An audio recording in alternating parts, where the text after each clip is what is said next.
Sup, my fellas. Don't forget to leave feedback, and enjoy the story. A TV issues an urgent news bulletin that captures the attention of a young man watching. The news reports that S-rank magician Lee Seo-jun died during a mission, leaving the viewers shocked and questioning it. The broadcast explains Lee Seo-jun was killed by an evil dragon in downtown Seoul while subduing a creature named Kroas, and the viewer denies what he hears. The report recounts Lee Seo-jun's career as a young magician who debuted in 2034 before this fatal incident. It adds that he solved many incidents, was loved by the public, and memorial altars will be set up nationwide. The announcer notes the nation's shock at Lee Seo-jun's death as the viewer switches off the TV. The viewer, holding the remote, says the news is unbelievable. He wonders if the story's protagonist can really die at this point in the narrative. He doubts the news can be real, thinking about Lee Seo-jun who was just announced dead. A flashback begins with hands gripping a weapon, signaling Lee Seo-jun in action. The narration describes Lee Seo-jun as a 25-year-old genius magician fighting monsters. It calls him a young hero acclaimed by the entire era. The viewpoint character reveals that the more critical fact is Lee Seo-jun is his former classmate and the protagonist of the novel Modern Magician that defines this world. We see Lee Seo-jun at school with his friends, confirming he is the central hero of Modern Magician. The narrator recalls that if events had followed the original novel, everything would end happily and he expected to return to his original world. Instead, an ominous purple dragon appears, implying a divergence from the original plot. Watching Lee Seo-jun's death on TV, the narrator panics, asking why the protagonist is dying here. He asks what will happen now that the story has gone off the rails. He recalls how he once believed he would see his real-world friends again when the novel ended. In that past memory, he and friends discuss transmigrating as extras in a novel and whether to seize the protagonist's opportunities. Drunk and animated, he insists he would never intervene like that because it would be crazy. He argues that if an extra interferes and causes the protagonist's death, it would ruin everything, so he himself would not step up. He adds that being the protagonist means enduring every hardship and he lacks that diligence, which his friends grudgingly admit is true. They tease him for being annoying but toast together anyway. His phone vibrates in his pocket, catching his attention. He sees he has apparently won some kind of promotional event, and his friends excitedly ask what it is. A message introduces itself as from the author of Modern Magician, congratulating Kim Seon-woo on winning an event. The prize is described as a travel voucher to a special place, asking if he wants to claim it. Delighted, Seon-woo shows his friends that he is being sent on a trip and they marvel at his luck. Wondering where he will be sent, he presses the yes button.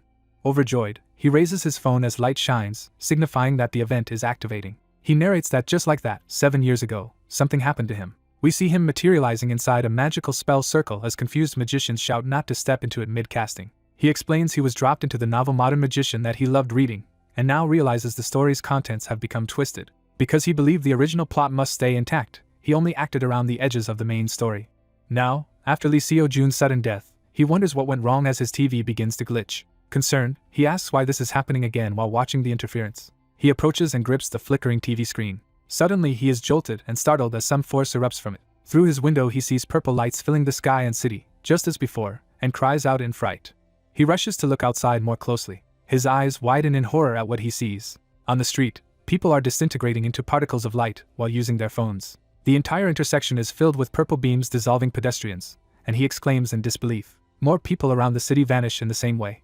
Overwhelmed, he screams, asking why this is happening. A red system window appears declaring Lee Seo-jun has died and all main scenarios have failed, shocking him. The notification repeats that Lee Seo-jun is dead and all main scenarios are considered failed. Another system message declares scenario progression impossible and announces the world will be reset. As reality fractures around him, he mutters in confusion. His body begins to crack apart like glass. The shattering accelerates as his figure breaks. Voices call to a sleeping student, telling him to wake up because they have arrived at school. He jolts awake, gasping at being loudly called student. On a bus, the driver lightly scolds him for not getting off earlier, saying they have been at school for a while. Flustered, Seon-woo apologizes, noting internally that the driver just addressed him as a student. Leaving the bus, he remembers he was definitely in his room and wonders why he woke up here. As he walks, he recalls the world collapsing and questions if it was only a dream. Shielding his eyes from the sun, he complains about the brightness. He lowers his hand, unease growing. He looks up to see the grand facade of Korea Magicians Academy, and recognizes the scene. A banner congratulates new students for 2032, and he realizes this is the academy he already graduated from. He notices the year is 2032, which is 7 years in the past, and something feels wrong. Shocked, he checks himself and exclaims that this cannot be. He realizes his body is that of a younger version, further confirming his disbelief. Concluding this is crazy, he accepts that he has somehow gone back 7 years. A school announcement welcomes everyone to Korea Magicians Academy. The loudspeakers explain that the entrance and opening ceremonies will begin soon and students should take their seats. Troubled, Seon-woo mutters he is going insane. Observing that everything is exactly the same as 7 years ago, he decides he has to accept this reality. He finally admits to himself that he has returned to the past, but he still cannot understand why Lee Seo-joon died when he should have survived. He notes that in the original novel there was absolutely no reason for Lee Seo-joon's death. In the true story, Crow is rampaged according to the original plot, but Lee Seo-joon subdued the dragon after a fierce battle. Therefore Si-woo reasons that something else must explain Lee Seo-joon's unexpected death. Frustrated by the mystery, he slumps in his seat saying he really does not know. Other students sit scattered in the hall while he isolates himself. Watching his classmates, he worries what might happen if Lee Seo-joon dies again in this reset world. He wonders whether the world would simply end or if he would be forced to regress once more. Remembering the prior annihilation, he concludes he does not know the mechanics, but one thing is certain. He decides that Lee Seo-joon must not die this time and resolves to act in this life. Even just to return to his original world, he clenches his fist, determined. He vows to prevent Lee Seo-joon's death and to make sure the novel reaches its proper ending. To achieve this, he decides his first step must involve taking someone's smartphone. He turns toward a long-haired girl nearby, clearly targeting her. Putting on a friendly smile, he greets her. He thinks it would be best to get close to the main characters, eyeing the girl as one of them. She asks bluntly if he knows her, somewhat suspicious. Annoyed by his familiarity, she questions when they ever met. He keeps smiling innocently, continuing his act. She presses him on why he is speaking that way and he nervously denies having anything in particular to say. Irritated, she tells him to stop staring because it makes her uncomfortable. He realizes winning her over will not be easy. The ceremony continues as the announcer calls grade representatives to the podium. Students' footsteps echo as they descend stairs toward the stage. 3 top students from each year stand on stage before everyone. The crowd whispers in awe about Lee Seo-joon, the second-year rank 1 student whose aura and talent are overwhelming. Si-woo notes that Lee Seo-joon is famous even as a student because Modern Magician is a story where the overpowered protagonist does everything. The audience also admires the pretty freshman top student, a girl framed with blossoms. Her eyes sharpen, revealing a composed and calculating personality. She deliberately uses her charming smile to enhance her public image while addressing the hall. Another representative, a quiet bespectacled senior, is mentioned as having held first place academically for 3 years. Si-woo admits he knows little about this senior because their role in the original novel was minor. The announcer declares that the next part of the ceremony will be the student oath. The 3 representatives raise their hands and begin reciting the oath together. Watching from the benches, Si-woo and the girl beside him focus on the stage. The girl's hand clenches tightly on her knee, showing tension. Si-woo is impressed by the intense competitive energy radiating from her. He wonders if this is a chance to score points with her, and comments that it is a shame. Her eyes flare red as she sharply asks if he really just said that to her.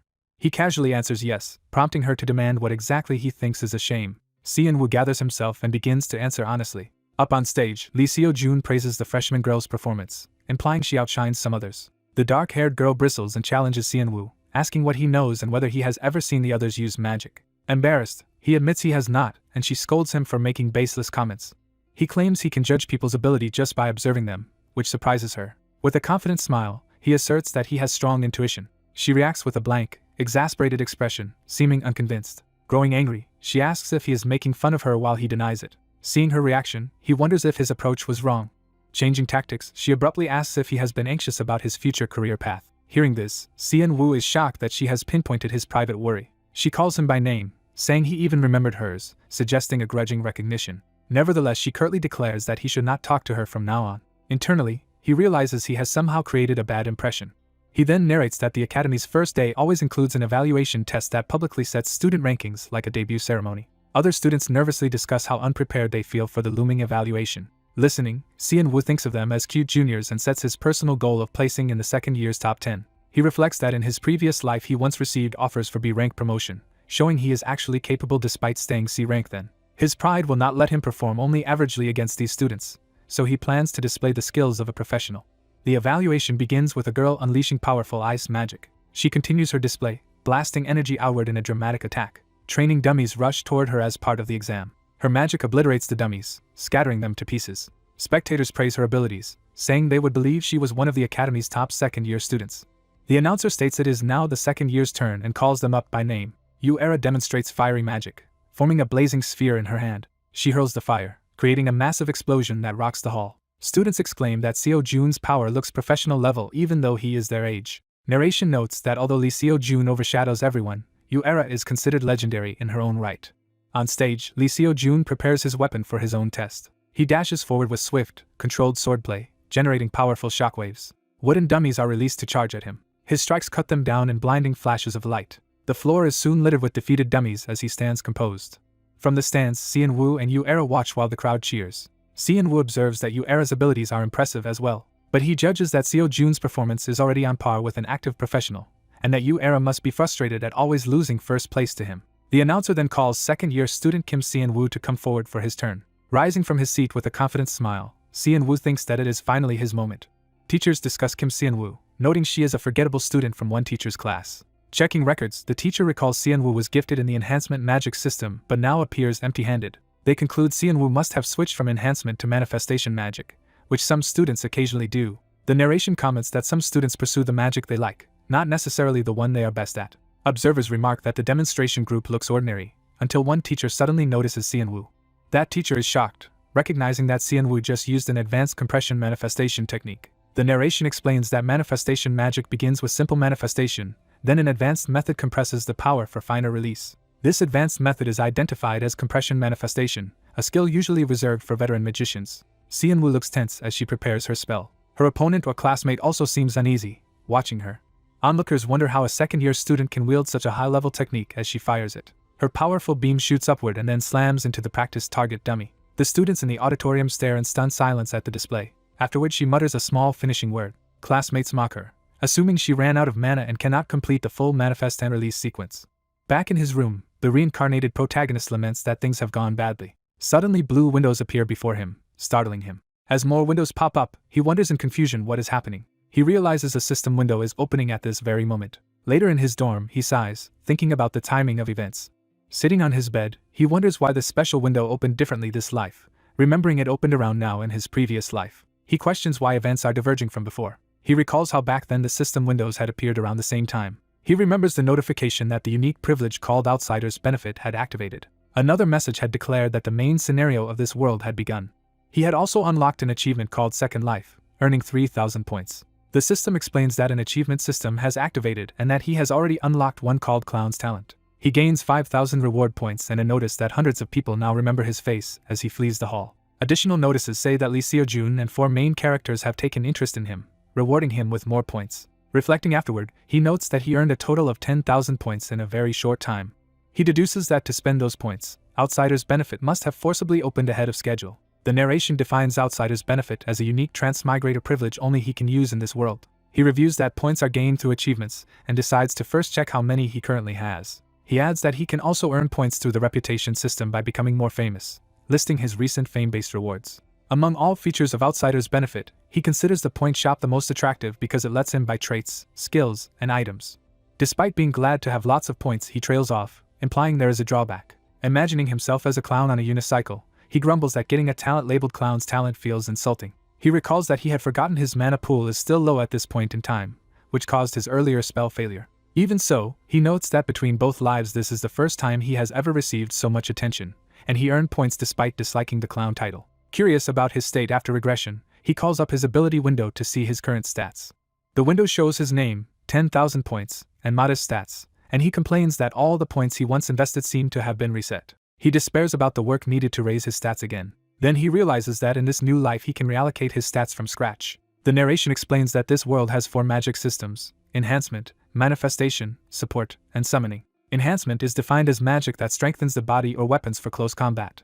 Manifestation is defined as standard magic that materializes and unleashes spells, where stamina also matters greatly. Support and summoning are defined as magic that bolsters allies or calls forth beings. He states that he chose manifestation as his specialty because he wants a cool-looking magic style. Laughing at himself, he reasons that as a manifestation user he should prioritize raising his mana stat. As he thinks this, a new blue system window appears in front of him. Reading it, he notices that the number of people who remember him has suddenly increased by 50. He calculates that a single clownish stunt can earn him a large amount of points, and decides this situation is actually favorable. Delighted, he declares this point-earning opportunity enormous. Another notification appears, prompting his surprised reaction. It reports that 400 people now recognize his face, granting him additional points, and he wonders how more people than the whole school know him. Realizing what it means, he hurriedly checks his phone. On a forum called Forest of the Great Sage, he finds a bulletin post about the second-year student who ranked last in the open test, clearly referring to him. Opening the post, he sees a video of his botched attack alongside mocking anonymous comments as it spreads online. He is embarrassed that his test video went viral but consoles himself that the resulting points are worthwhile. He wonders if even more points will come in as the video continues to spread. An idea strikes him, lighting up his eyes. He decides that with this distraction campaign online he can fully divert attention, guaranteeing a successful misdirection. Humming to himself, he plans to milk this situation for points and then buy a particular powerful item from the shop. The next day at school, whispers fill the hall as students identify him from the viral post. Students gossip about yesterday's video while he walks through the crowd, inwardly telling them to talk as much as they like. Online, he posts a sensational headline about a scandal involving an S-rank magician, satisfied that his aggro drawing strategy worked. His new post again uses the video, questioning the standards of the academy and drawing more attention. He notes proudly that this additional exposure has earned him another 5,000 points. Later he walks into a lecture hall, his footsteps echoing. He peeks inside nervously before entering. As he appears, classmates murmur and identify him as Kim Seon-woo. Someone suddenly points directly at him from across the room. The blonde delinquent Park In-hwan greets him loudly and aggressively. Grinning, Park In-hwan slings an arm around him, saying he found yesterday's scene hilarious and that everyone laughed after Seon-woo fled. Park In-hwan and his friends mock him about running out of mana and suggest he got into the academy through donations. The narration introduces Park In-hwan as an early villainous jerk from the original novel, while he half-heartedly tells his friends not to be too harsh. Seon-woo thinks it is best to avoid getting involved with this guy and tries to stay quiet. Ignoring that, Park In-hwan threatens him, saying his new name is Idiot and demanding obedience, or his school life will be hell. Lee Seo-jun intervenes, telling Park In-hwan to stop bullying. Lee Seo-jun reminds him he was warned not to pick on underclassmen. Park In-hwan sighs in frustration. He sarcastically complains that the famed genius Lee Seo-jun is playing hero and that a nobody like him has to back off. Lee Seo-jun sternly repeats Park In-hwan's name, making it clear he is serious. Park In-hwan clicks his tongue and leaves with his entourage. After they go, Seon-woo and Lee Seo-jun stand together amid the lingering murmurs. Lee Seo-jun asks if Seon-woo is okay, and Seon-woo thanks him. Lee Seo-jun confirms his name and begins to mention yesterday's video. Seon-woo tries to brush it off, then suddenly remembers something. He admits he knows the video is spreading everywhere and feels mortified. Lee Seo-jun reassures him, saying the one who maliciously spread the video is at fault, not Seon-woo.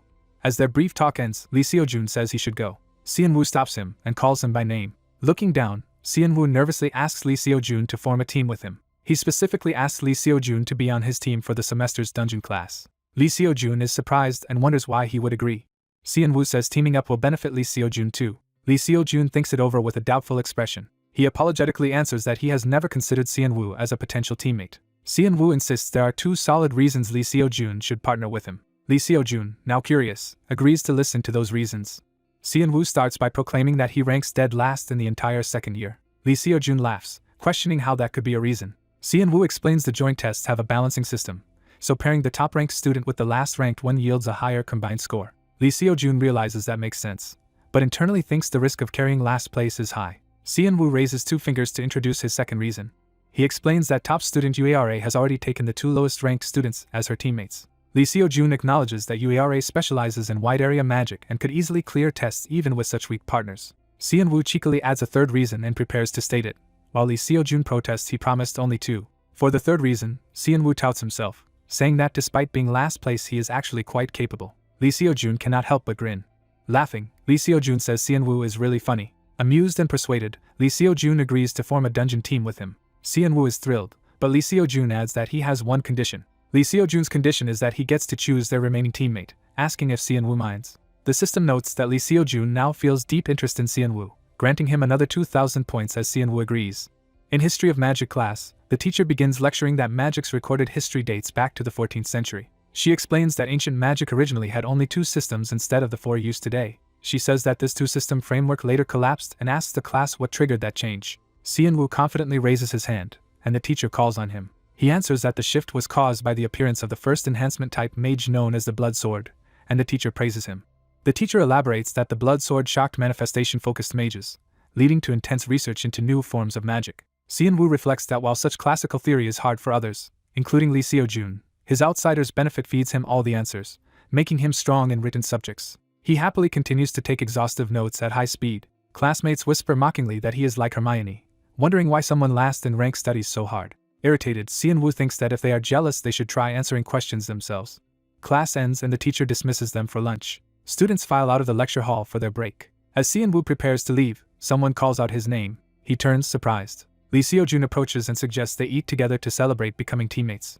Seon-woo takes a cafeteria tray loaded with food. He and Lee Seo-jun enter the dining hall with their trays, looking for empty seats. Another student waves enthusiastically to get Lee Seo-jun's attention. That student, Shin Young-jin, calls Seo-jun over to his table. Seon-woo recognizes Shin Young-jin by name as another important character.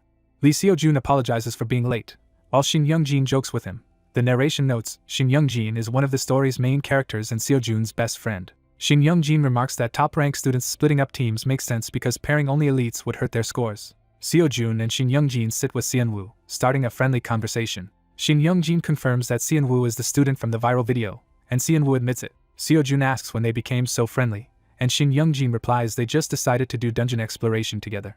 Shin Young-jin thinks for a moment, slightly confused but accepting it. Whispering, he asks Seo-jun why he bothers with a last-place buff when he could get first place without it. Seo-jun explains that UARA is upset, implying rivalry, and Seon-woo asks why she is involved. Shin Young-jin says UARA chose the 2 bottom-ranked students as her teammates, showing how intense she is. They decide to stop overthinking and just enjoy their meal, and Seon-woo agrees since he is hungry. The trio eat together while nearby students watch and gossip. A girl named Seo-yoon notices Seon-woo and realizes he is the student featured on the Forest of the Great Sage forum. Her friend asks what she is staring at, and Seo-yoon brushes it off, claiming it is nothing. She laughs it away with an overly cheerful smile. Once her friend looks away, Seo-yoon stares seriously at Seon-woo, clearly intrigued by him. Classmates gossip and wonder how Kim Sun-woo managed to get close to the top student Lee Seo-jun. In a large training hall, students practice different types of mana usage under supervision. Sun-woo decides to control his mana carefully, and initiates a manifestation spell. He forms a glowing mana sphere and moves to emit it. He then manipulates the emitted mana, sending a large stream of energy across the hall. The mana blast crashes powerfully, creating a loud impact. Watching students remark that his performance is better than expected. Sun-woo, hearing their comments, thinks to himself that he can hear everything. He recalls that before regressing in time, he used his points to buy stat increases. At first he happily spent points on many stats and items, feeling stronger. But he realized prices rose with each purchase, like higher levels needing more experience in a game. He ponders this problem. He concludes it is better long-term to use traits or items that increase mana growth and searches the shop for mana-related options. Scanning the results, he looks for a specific powerful mana trait he remembers from the novel. He finds the A-rank trait Protection of Great Nature, which boosts mana gain from training and recovery speed. He focuses on the passive effect that can grant up to 150% extra mana from training. He also equips a B-rank Returner's wristwatch that hugely accelerates health and mana regeneration. He thinks how he bought these by selling his inherited Master Chef trait, exchanging that cooking talent for points. Even though selling it felt wasteful, he acknowledges that buying Great Nature and the wristwatch was worthwhile. He notes with satisfaction that his new starting point is much better than in his previous life.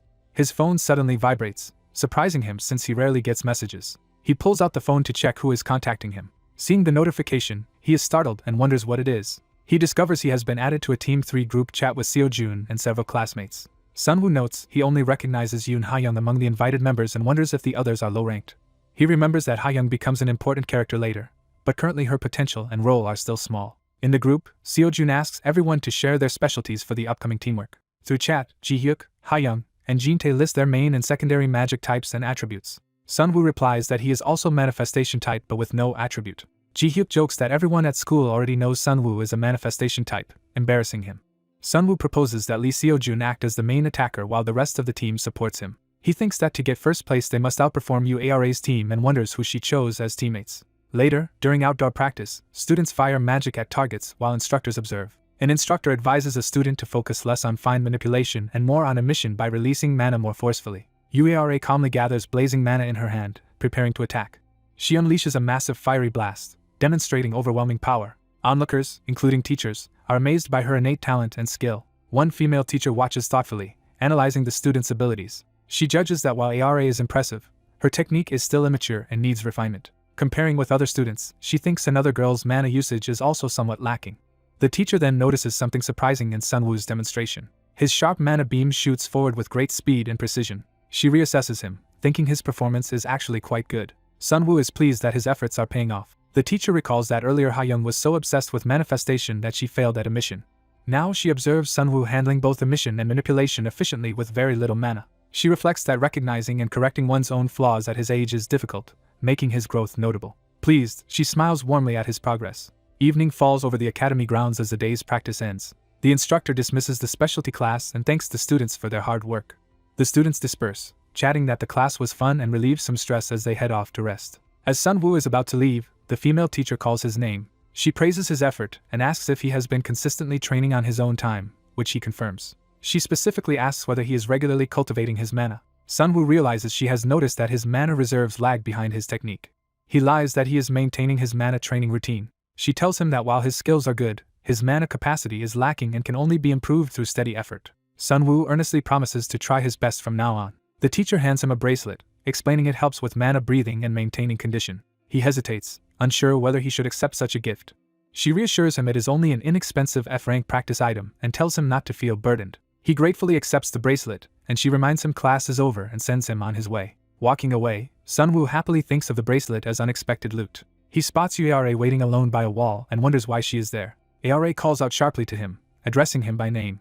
He nervously asks if it is okay for her to talk to him since she previously told him not to. She demands confirmation that he has teamed up with Lee Seojun, surprising him. She accuses him of trying to ride on the coattails of the top-ranked Seojun but declares that first place will belong to her. She tells him bluntly to stop dreaming and wake up.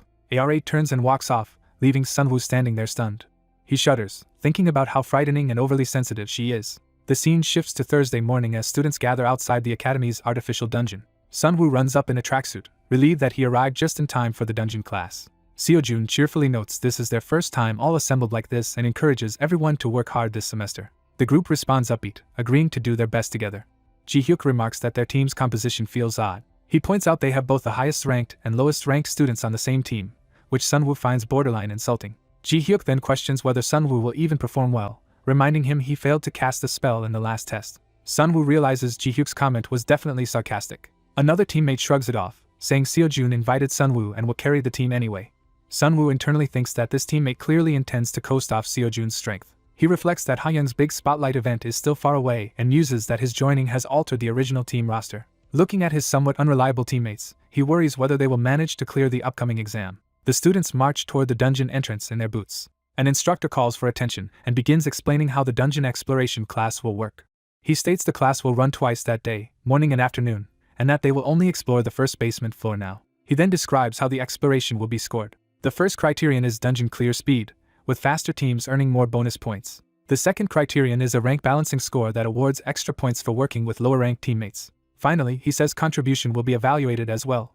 He explains that the artificial dungeon tracks each student's contributions and awards additional points based on individual impact. He orders everyone to prioritize safety, then sends the teams into the dungeon, while teachers wish them a safe trip. Inside a control room, many screens display live footage from different parts of the dungeon. Teachers gather there and chat as one arrives, saying he came right after sending students inside. A female teacher suggests they bet on which team will earn the highest score, expecting most to choose UARA's group.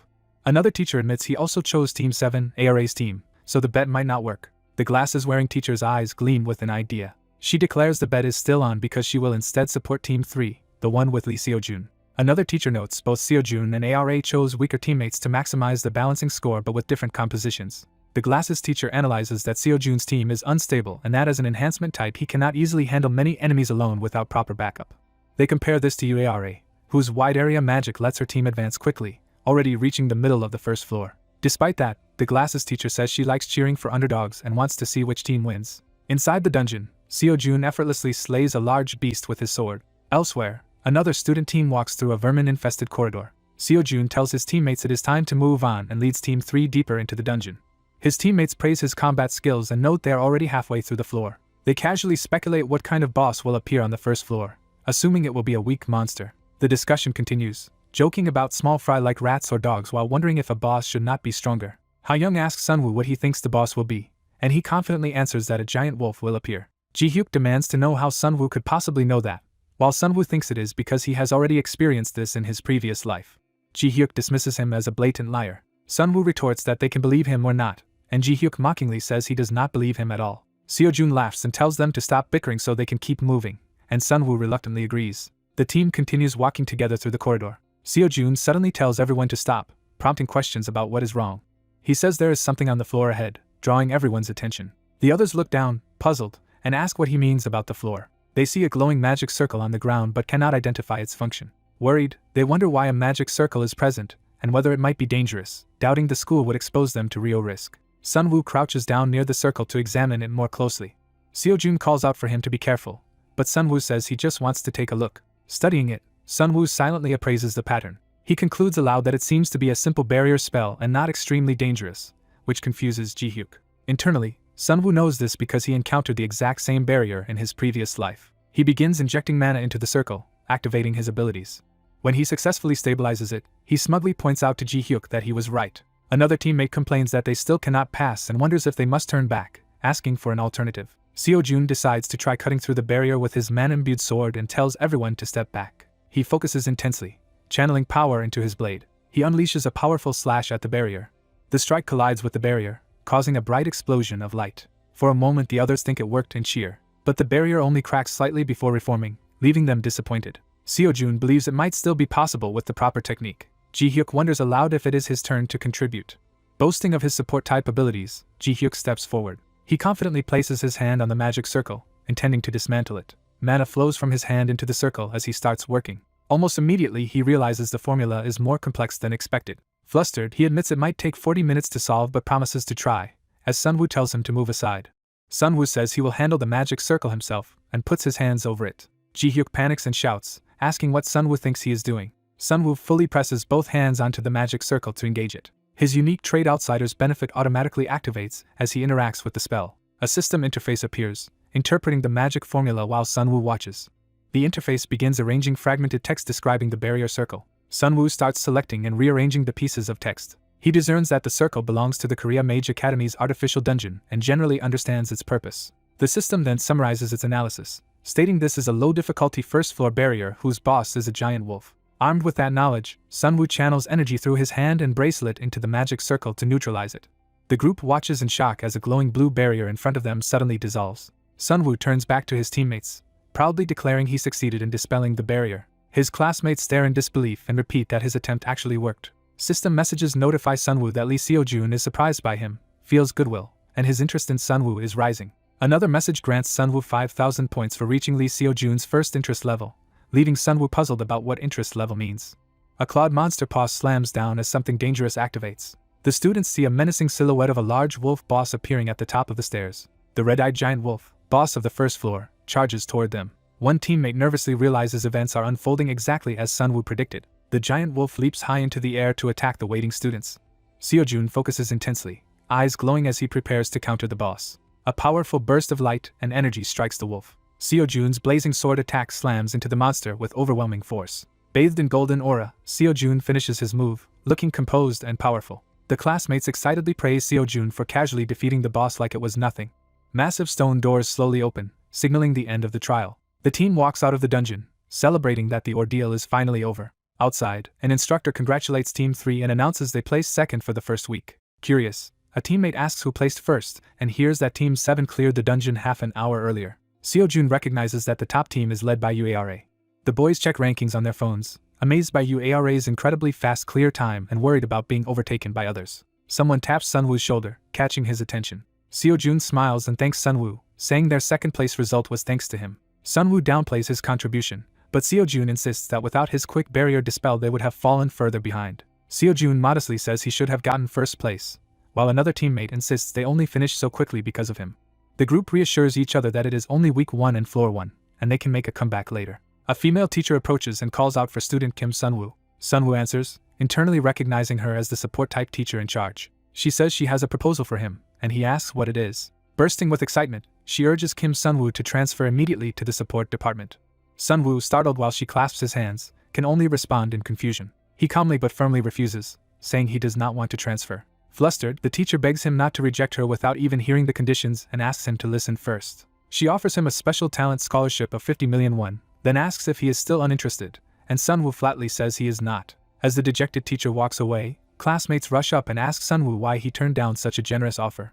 Other students gossip that since Sunwoo is bad at manifestation anyway, they would have transferred to support without hesitation. UARA quietly asks him if he truly has no intention of switching departments. Sunwoo looks away, not answering immediately, while nearby students watch him anxiously. UARA comments that special talents receive many benefits beyond scholarships, and onlookers whisper, recognizing her presence. Sunwoo politely thanks her for the concern but reiterates that he is a manifestation type and intends to stay that way.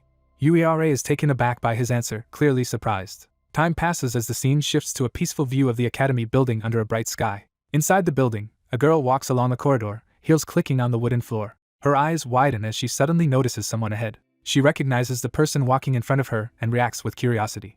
The person turns out to be Sunwoo, casually mopping the hallway, who greets her. The girl cheerfully greets him as Senior Kim Shin-wook. Clearly mistaking his name, Sunwoo corrects her, saying he is Kim Sunwoo, not Shin-wook, and she apologizes while asking why he is cleaning. Sunwoo explains he is cleaning simply because the area was dirty, as she watches the now sparkling floor. Impressed, she gushes that he is very kind for doing such work.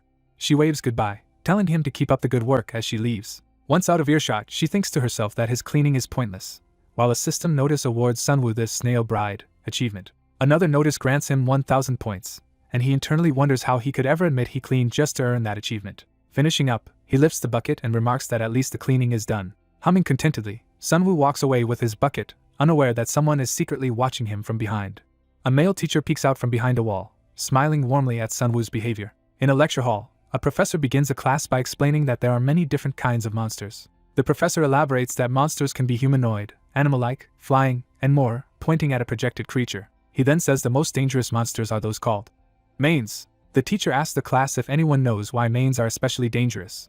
Sunwoo answers that because manes look indistinguishable from humans unless they reveal themselves or are about to go berserk, they are hard to detect. The professor confirms this, describing manes as the root of evil that drinks human blood, controls monsters, and has already infiltrated human society. He further explains that without special equipment manes look exactly like humans, but in certain situations their eyes turn black, which makes Sunwoo think uneasily about them. Sunwoo recalls that in the original story, a mane is supposed to appear for the first time this very weekend. He remembers how, in that storyline, Seo Joon-lee draws public attention by defeating a mane despite still being a student. Sunwoo assumes Seo Joon will handle that incident well, but decides he should still check for dangerous variables just in case. He visualizes a terrifying demonic figure while resolving to search for any threats around him. His thoughts shift to a scene of someone cowering amid dark energy, emphasizing the danger manes represent. Sunwoo then worries about money, realizing he needs funds if he wants to accompany Seo Joon on outside missions. Shadows creep near the academy ceiling, hinting at approaching danger as the atmosphere grows ominous. Later, during meditation practice, students sit cross-legged while Sunwoo forms a glowing sphere of mana at his core. Concentrating, he gathers more mana, the energy swirling brighter around his body. System windows appear, telling him his magic power has slightly increased and that his blessing of the great nature trait boosted the gain. More messages say his training progress for that trait has jumped by 12%, and Sunwoo stretches happily, feeling he has accumulated a lot of mana. He turns as another notification suddenly appears beside him. The system states that the grade of his blessing of the great nature trait has risen to level 2. A further message explains that this unlocked a new active effect called Heart of the Great Nature. Delighted, Sunwoo congratulates himself for having chosen Blessing of the Great Nature as his trait. He reviews the skill description, noting that Heart of the Great Nature massively boosts mana recovery for 1 minute despite its long cooldown, and decides he can use it freely when necessary. Smugly, he reinforces to himself that he really is a manifestation-type mage. He recalls the support teacher's desperate plea for him to transfer departments, which fuels his determination. Walking alone, Sunwoo thinks breaking barriers is only possible because he knows the story as an outsider, and that he cannot actually create barriers, so the support department does not suit him, though he still regrets losing the scholarship money. Checking his bank account and seeing only 30,801, he laments that being a student means being broke. Sitting on the cathedral floor, he broods over his finances. He wonders aloud if there is not some easy way to make money quickly. He considers but rejects options like dungeon runs and monster hunting as too dangerous, as he imagines being blasted around in combat. Thinking about climbing towers, he decides he could handle low-level ones but is restricted because, as a minor, he officially cannot get a license. In chibi form, he remembers being turned away by a stern guard for lacking that license. He racks his brain for another idea. Suddenly, an inspiration hits him, and he exclaims in realization. Time passes to night, with the starry sky indicating his planning continues. Meanwhile, in the staff room, the observing teacher tells colleagues he saw an exemplary student earlier that day. Another teacher guesses it might be second-year Kim Sunwoo. The support teacher adds that she has seen Sunwoo arriving early to school to clean. The theory teacher praises Sunwoo for focusing well in class and answering questions actively. The manifestation homeroom teacher proudly says such diligence is typical of students from her department. She jokes that someone tried to poach Sunwoo, but she trusted he would not be swayed easily, leaving the embarrassed support teacher fuming in chibi form. The teachers agree it is refreshing to have such a diligent, likable student these days and wonder who he is. Sunwoo, listening to this praise through narration, thinks that if he stops being a student, the restrictions on him would disappear. Ecstatic with his own logic, he calls himself a total genius. A new achievement labeled Student Loved by Teachers triggers, granting him 2,000 more points, which he happily welcomes as extra income. He opens the point store interface and activates the search function. He spends 10,000 points on a particular item, resolving that the purchase better be worth it. Sitting cross-legged with an ominous aura, he prays for a great result from this gacha-like purchase so he can make money. The scene shifts to Saturday morning over the academy's towering structure. A man in dark casual gear approaches the tower entrance where a security officer stands guard. The guard asks him to present his mage license. The man reaches to his belt pouch to retrieve something. He hands over an ID card and calmly says, "Here you go." The card displays a mage license under the name Kim Jin-woo, age 25, rank C. The guard scrutinizes the card and hesitates. He scans the license with the device to verify its authenticity. The disguised Sunwoo watches nervously, eyes swirling with anxiety. The device confirms the card's data as a legitimate C-class wizard named Kim Ji-woo, age 25. The guard smiles and formally welcomes Mr. Kim Ji-woo, returning the license. Sunwoo, relieved, thanks him while thinking how scared he was despite knowing he should not be caught. In narration, he explains this adult identity was something he recently bought from the point shop. A flashback shows the store description. The identity can be freely customized and includes a valid wizard license for 10,000 points with limited purchases. Narration clarifies that wizard licenses are special items embedded with unique magic formulas, making normal forgery impossible. Sunwoo, now in full disguise complete with magic eyeglasses, feels confident that his false identity is flawless. His boots echo as he steps into the tower interior. Checking his watch, he plans to clear the tower quickly and then head straight to the Han River, where Seo-jun will battle a demon at 9:30. He walks through giant doors into a teleportation chamber bathed in light. A system voice welcomes Mr. Kim Ji-woo to the Tower of Proof. The voice informs him that he may access up to the 27th floor of the tower. As he steps onto the glowing magic circle, the system asks which floor he wants to go to. Sunwoo selects the 10th floor, ignoring the system's warning that rewards are reduced on already cleared floors. He says it does not matter and orders it to proceed, thinking his objective here is different from ordinary rewards. Narration explains that portals and towers act as transportation devices, and that towers vary in type across the world. It adds that both monster power and trap difficulty change from tower to tower, showing a charging demon as an example.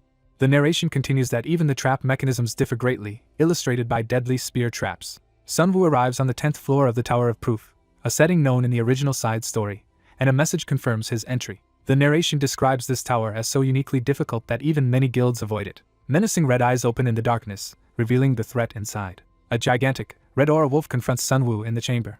The three-eyed wolf boss charges at him with a savage roar. Sunwoo responds with powerful blue magic, blasting the wolf as narration notes that while the monsters here are relatively weak, other factors make the tower harsh.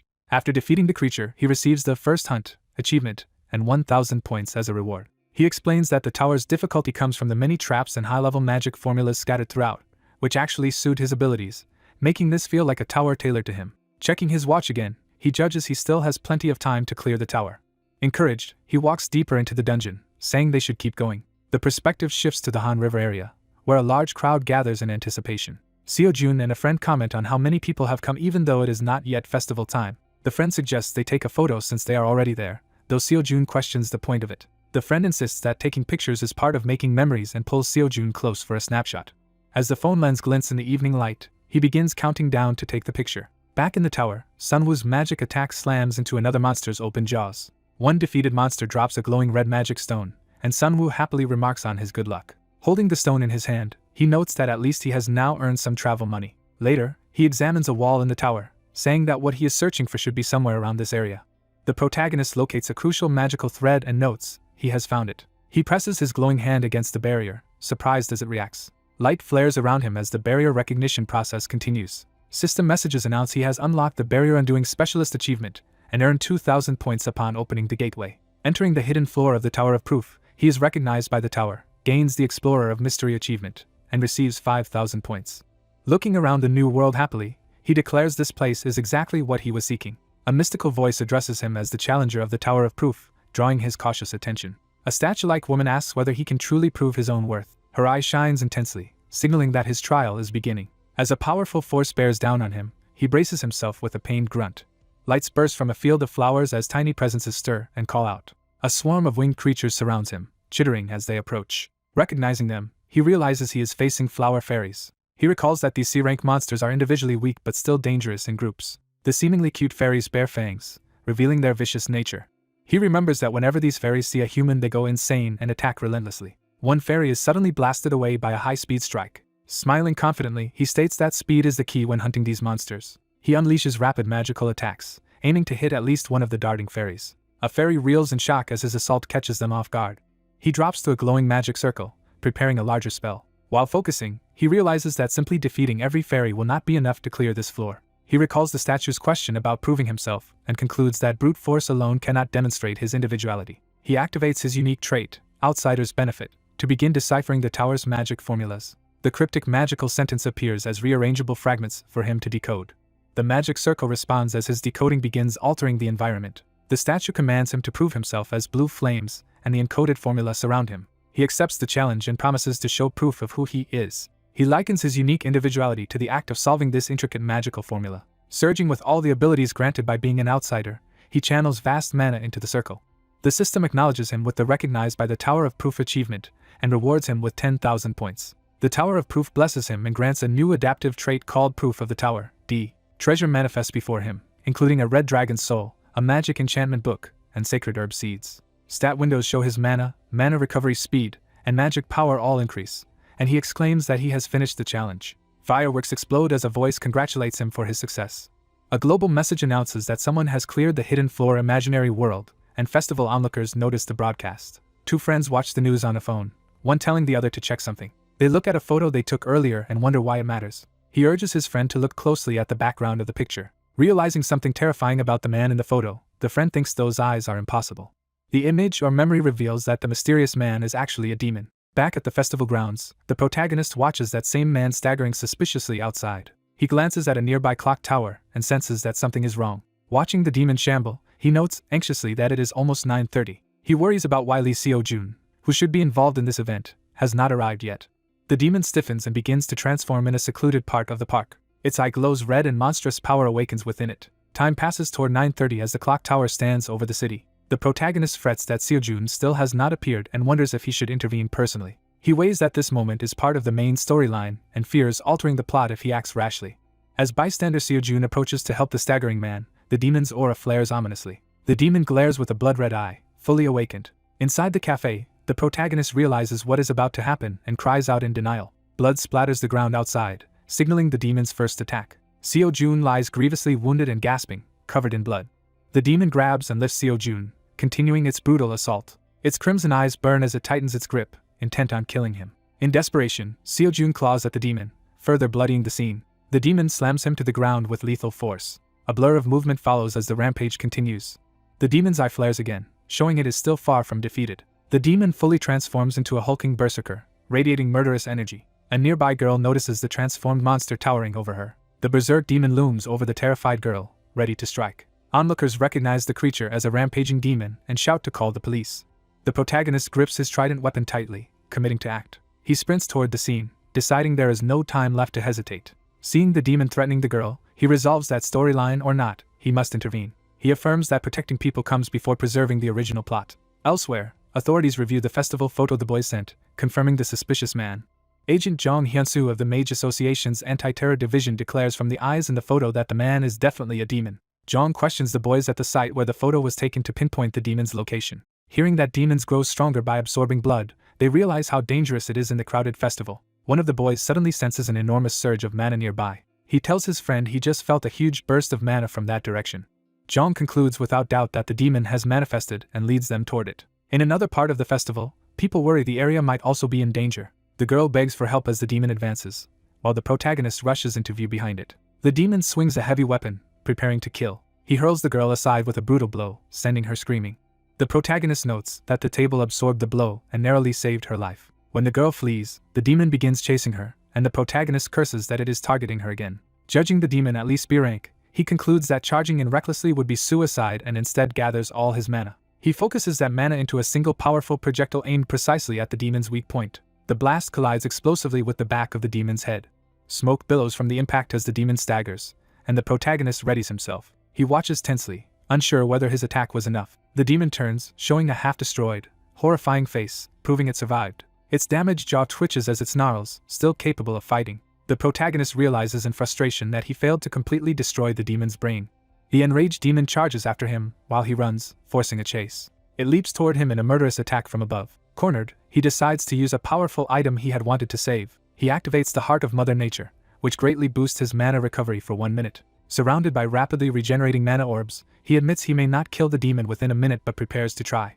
Empowered, he unleashes a flurry of blue magical projectiles. He pelts the demon from all directions, determined to at least leave it half dead. The demon strains to block the barrage but is battered by continuous impacts. One of its arms is blasted bloody, showing his spells are wearing it down. He continues his relentless assault, driving the weakened demon back.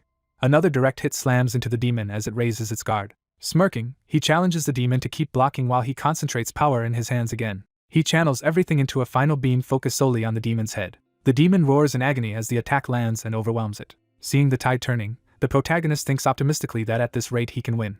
Then he notices the glow at his chest fading, signaling the buff's end. Realizing the minute is already up, he panics that the fight could now turn against him. The battered demon starts moving again, making him wary. It declares it can no longer restrain its power, hinting at another escalation. Before that can happen, Agent Zhang appears and decapitates the demon with a swift sword strike.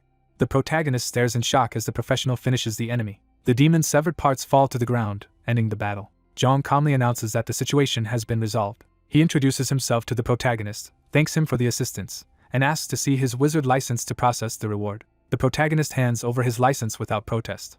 Zhang is surprised to see he is only C rank, having assumed his combat display meant at least B rank. Li Xiaojun and his friend approach the group, drawing the protagonist's eye. The protagonist recognizes them and reacts in startled confusion. He realizes the two newcomers are Li Xiaojun and Xin Youngjun from the novel's main story. Remembering how vital they are, he mentally scolds them for arriving so late to this incident. From a distance, Xiaojun studies the protagonist and Zhang talking, intrigued. Xiaojun feels an odd familiarity with the protagonist, as if he has seen him somewhere before. Footsteps echo as Xiaojun decides to walk over. The protagonist, nervous, begins to address him with a leading question. Xiaojun bluntly asks if he knows someone named Kim Sunwoo. The protagonist, caught off guard, tries to respond. Xiaojun repeats the question more clearly, pressing whether he knows Kim Sunwoo. Xiaojun explains that Kim Sunwoo is a student at the Magic Academy, and remarks that the protagonist gives off a very similar vibe, asking if they are related. Internally panicking, the protagonist lies that he has never heard of such a person. Zhang dismisses Xiaojun's suspicion as coincidence, tells the boys to stop causing trouble, and sends them away. Later Zhang again thanks the protagonist for his help, while Xiaojun watches him closely from behind. Xiaojun silently continues to study him, still feeling that strange sense of recognition. Downplaying his role, the protagonist modestly says he only did what was necessary. Zhang prepares to leave, mentioning that reporters and cleanup crews will arrive soon, and the protagonist thanks him sincerely for saving his life. The quiet night returns after the chaos subsides. A system window informs the protagonist that he officially participated in subjugating the B-rank villain Zhang Han, surprising him. Additional messages state that the story has deviated slightly, awarding him 5,300 points and increasing his new stat, causality, prompting his curiosity. He reads that causality is gained by resolving key main story events, scales with how much the story changes, and can be spent to use powerful authorities. Considering that Li Xiaojun originally died in a timeline where he did nothing, he wonders if using causality means he could now save Xiaojun. He studies the authority list, learning that higher causality unlocks stronger powers and that at 100 causality a Deus Ex Machina ability could grant any wish, leading him to dream of such possibilities. He imagines using that ultimate power to even return to his own real world and reunite with his family. Resolving himself, he thinks that with such potential, there is no reason to hesitate any longer. He decides his goal is to protect Li Xiaojun, gain more causality, and change the story's fate. Energized by this revelation, he concludes that he must actively interfere with the novel's storyline from now on. A notification shows 15 million won deposited as his fiend subjugation reward, impressing him with the quick payout. Holding his phone and trident, he muses that the money will let him rest comfortably after everything he went through today. He checks into the luxurious mage-exclusive 5-star Hotel Hanseong for a well-earned break. Walking through its opulent lobby, he reflects that the powerful Hanseong group behind this hotel is an influential force in the original story. He recalls that this organization, rich in strength, authority, and wealth, played a major role in the novel, as staff greet him at the entrance. Looking around the hotel, the protagonist calmly takes in his new surroundings, ready for whatever the altered story brings next. The narrator recognizes the stylish man in the suit as Han Sejin, vice chairman of Hanseong Group and leading candidate to inherit the company. Staff inform Vice Chairman Han Sejin that his sister plans to attend the upcoming dinner. Sejin is pleased to hear that his sister Han Seon will come, noting it has been a while since he last saw her, while the protagonist reacts to hearing her name. The protagonist remembers that Han Seon exists and seems to recall her significance. Time shifts to a quiet room, indicating a change of scene. The protagonist, now alone, looks over his newly acquired items from the tower, including a scroll and other loot. He decides the flashy spear must be sold, plans to use the enchantment tome later, and resolves to bring some powerful herbs to Han Seon. Realizing he cannot act immediately, he decides to wait until tomorrow to proceed. The next morning's news broadcast begins, announcing the day's headlines. The news reports that someone has drawn attention by clearing the hidden floor of the Tower of Proving. The anchor explains that this mage, formerly C rank, cleared the hidden floor and then defeated a rampaging fiend at Hangang Park. The Mage Association praises Mage Kim Jinwoo's heroism, considers promoting his rank, and displays his image on a city screen as onlookers watch. People on the street discuss how Kim Jinwoo must have fought the fiend alone, and a system message announces an achievement called Minor Hero. System messages thank him on behalf of 2 million citizens, say many characters are now curious about him, and award him 21,000 points for appearing on the news, which delights him. Thinking that his identity is now somewhat established, he prepares to take the next step. He decides to visit Han Xian at Hanseong Pharmaceuticals. Passers-by recognize him as the guy from TV, and he enjoys being noticed. He walks into the building, thinking that fame is actually quite pleasant. Inside the lobby he suddenly spots a formidable figure, and is startled. The figure is identified as Jang Sugi, an S-rank mage known as the Sword of the Hanseong family. Jinwoo nervously wonders why an S-rank appears just as he arrives, while the receptionist recognizes him from the news. Jinwoo introduces himself, says he brought medicinal herbs from the tower to sell, and requests that the general manager personally appraise them. In an office, someone remarks that it is interesting to have the current celebrity, Kim Jinwoo, come in person. Han Xian, introduced as the youngest daughter of Hanseong Group, greets him warmly and calls the herb he brought fascinating. Examining the plant, she senses strong energy but notes it lacks the usual mana stems of known medicinal herbs. She concludes that although the herb is tricky to handle, it is undeniably extraordinary, and asks how he discovered its effects. Jiwoo claims he has long studied medicine and internally notes that the so-called divine herb is a special ingredient. He understands that this herb amplifies the effects of other ingredients. However, Hanseong's researchers have found that by itself the herb does nothing and is difficult to process with current knowledge. Jinwoo thinks it is best to entrust such a thing to a genius pharmacist, while Xian admits she does not fully grasp it but is intrigued. She says the only truly important matter is acquiring the herb and asks what conditions Jinwoo wants for the deal. Jinwoo raises his hand, ready to state his demands. He asks for 500 million won in advance plus 0.005% of Hanseong Pharmaceuticals shares. Xian is surprised at the request for shares and comments that he must not realize the scale of their conglomerate. Jiwoo replies that he prefers shares over cash, believing that once the divine herb is commercialized the company will dominate the pharmaceutical industry. Xian firmly refuses to give shares and tells him to name something else. Anticipating this, Jinwoo instead requests a VIP membership to an underground auction and wants potion crafting and item procurement services. Xian agrees to pay for those services but waits silently, considering his proposal. She smiles subtly, planning how to respond. She interprets his conditions as wanting her to run errands for him and in exchange, he offers to reveal a weakness of her brother, Vice Chairman Han Sijin. Shocked at the mention of a weakness, Xian reacts with alarm. She asks if Jinwoo is aiming to seize control of the Hanseong Group. Jinwoo coolly suggests she cares so little about the family that she would let it collapse if necessary. Elsewhere, a news report finishes covering Kim Jinwoo's heroic deeds as another character remarks that Jang Han is dead. Two suited men talk about how they could have saved Jang Han if they had intervened while he was rampaging. Baek Gang becomes enraged, his eyes turning red with fury. He lashes out violently, insisting again that they could have saved Jang Han. The calmer man tells Baek Gang to relax, reminding him that they were following someone else's orders. He rationalizes that helping a berserk fiend among civilians would only have endangered them. Alone, Baek Gang curses their situation, furious at how long they must keep hiding. He swears to kill Kim Ji-woo for what happened. The suited man points out that Jin-woo now seems to be getting close to Baek Gang's client. Baek Gang laughs grimly, confident despite this development. Outside Hanseong's building, someone notes ominously that their client is dangerous. That person explains that this client would sever ties with his own family while smiling. Han Xian greets her older brother Han Sijin at the entrance to a formal event. She cheerfully tells him it has been a while since they met. Baek Gang agrees that his client is exactly that ruthless. The earlier remark about the client is repeated, underscoring how dangerous he is. Again it is said that he would easily cut off his family, while Xian calls to her brother. Sijin appears composed and slightly amused as he faces her. Xian repeats that it has been a long time since they met, maintaining a pleasant facade. Riding together in a limousine, one sibling remarks that it is nice to see the other after so long. Sijin casually asks Xian whether work at the company is manageable. She replies that the job is difficult and dealing with people leaves her mentally exhausted. Sijin says their father was too hasty in handing over shares of the company. Xian thinks his comment about shares being too heavy for someone young is absurd, internally mocking him and offering to take them herself. Clenching her phone, she inwardly mutters for a break from such talk. Later, Ji-woo saves Han Xian's contact information in his phone. Back home, he notes that using two different accounts will help keep things safe, and he feels that meeting Xian was a good move since she even sold the spear for him. Drinking a beer, he happily reflects that thanks to her help he returned without burdens or stress. He recalls how he had offered to reveal Sijin's weakness and thinks that Xian's intelligence network must be quite capable. Jin-woo wonders if Xian is currently verifying the information he gave her. As he drinks, his tablet beeps and he looks down, surprised. A message from Han Xian states that for exactly 1 month she will act as his errand assistant.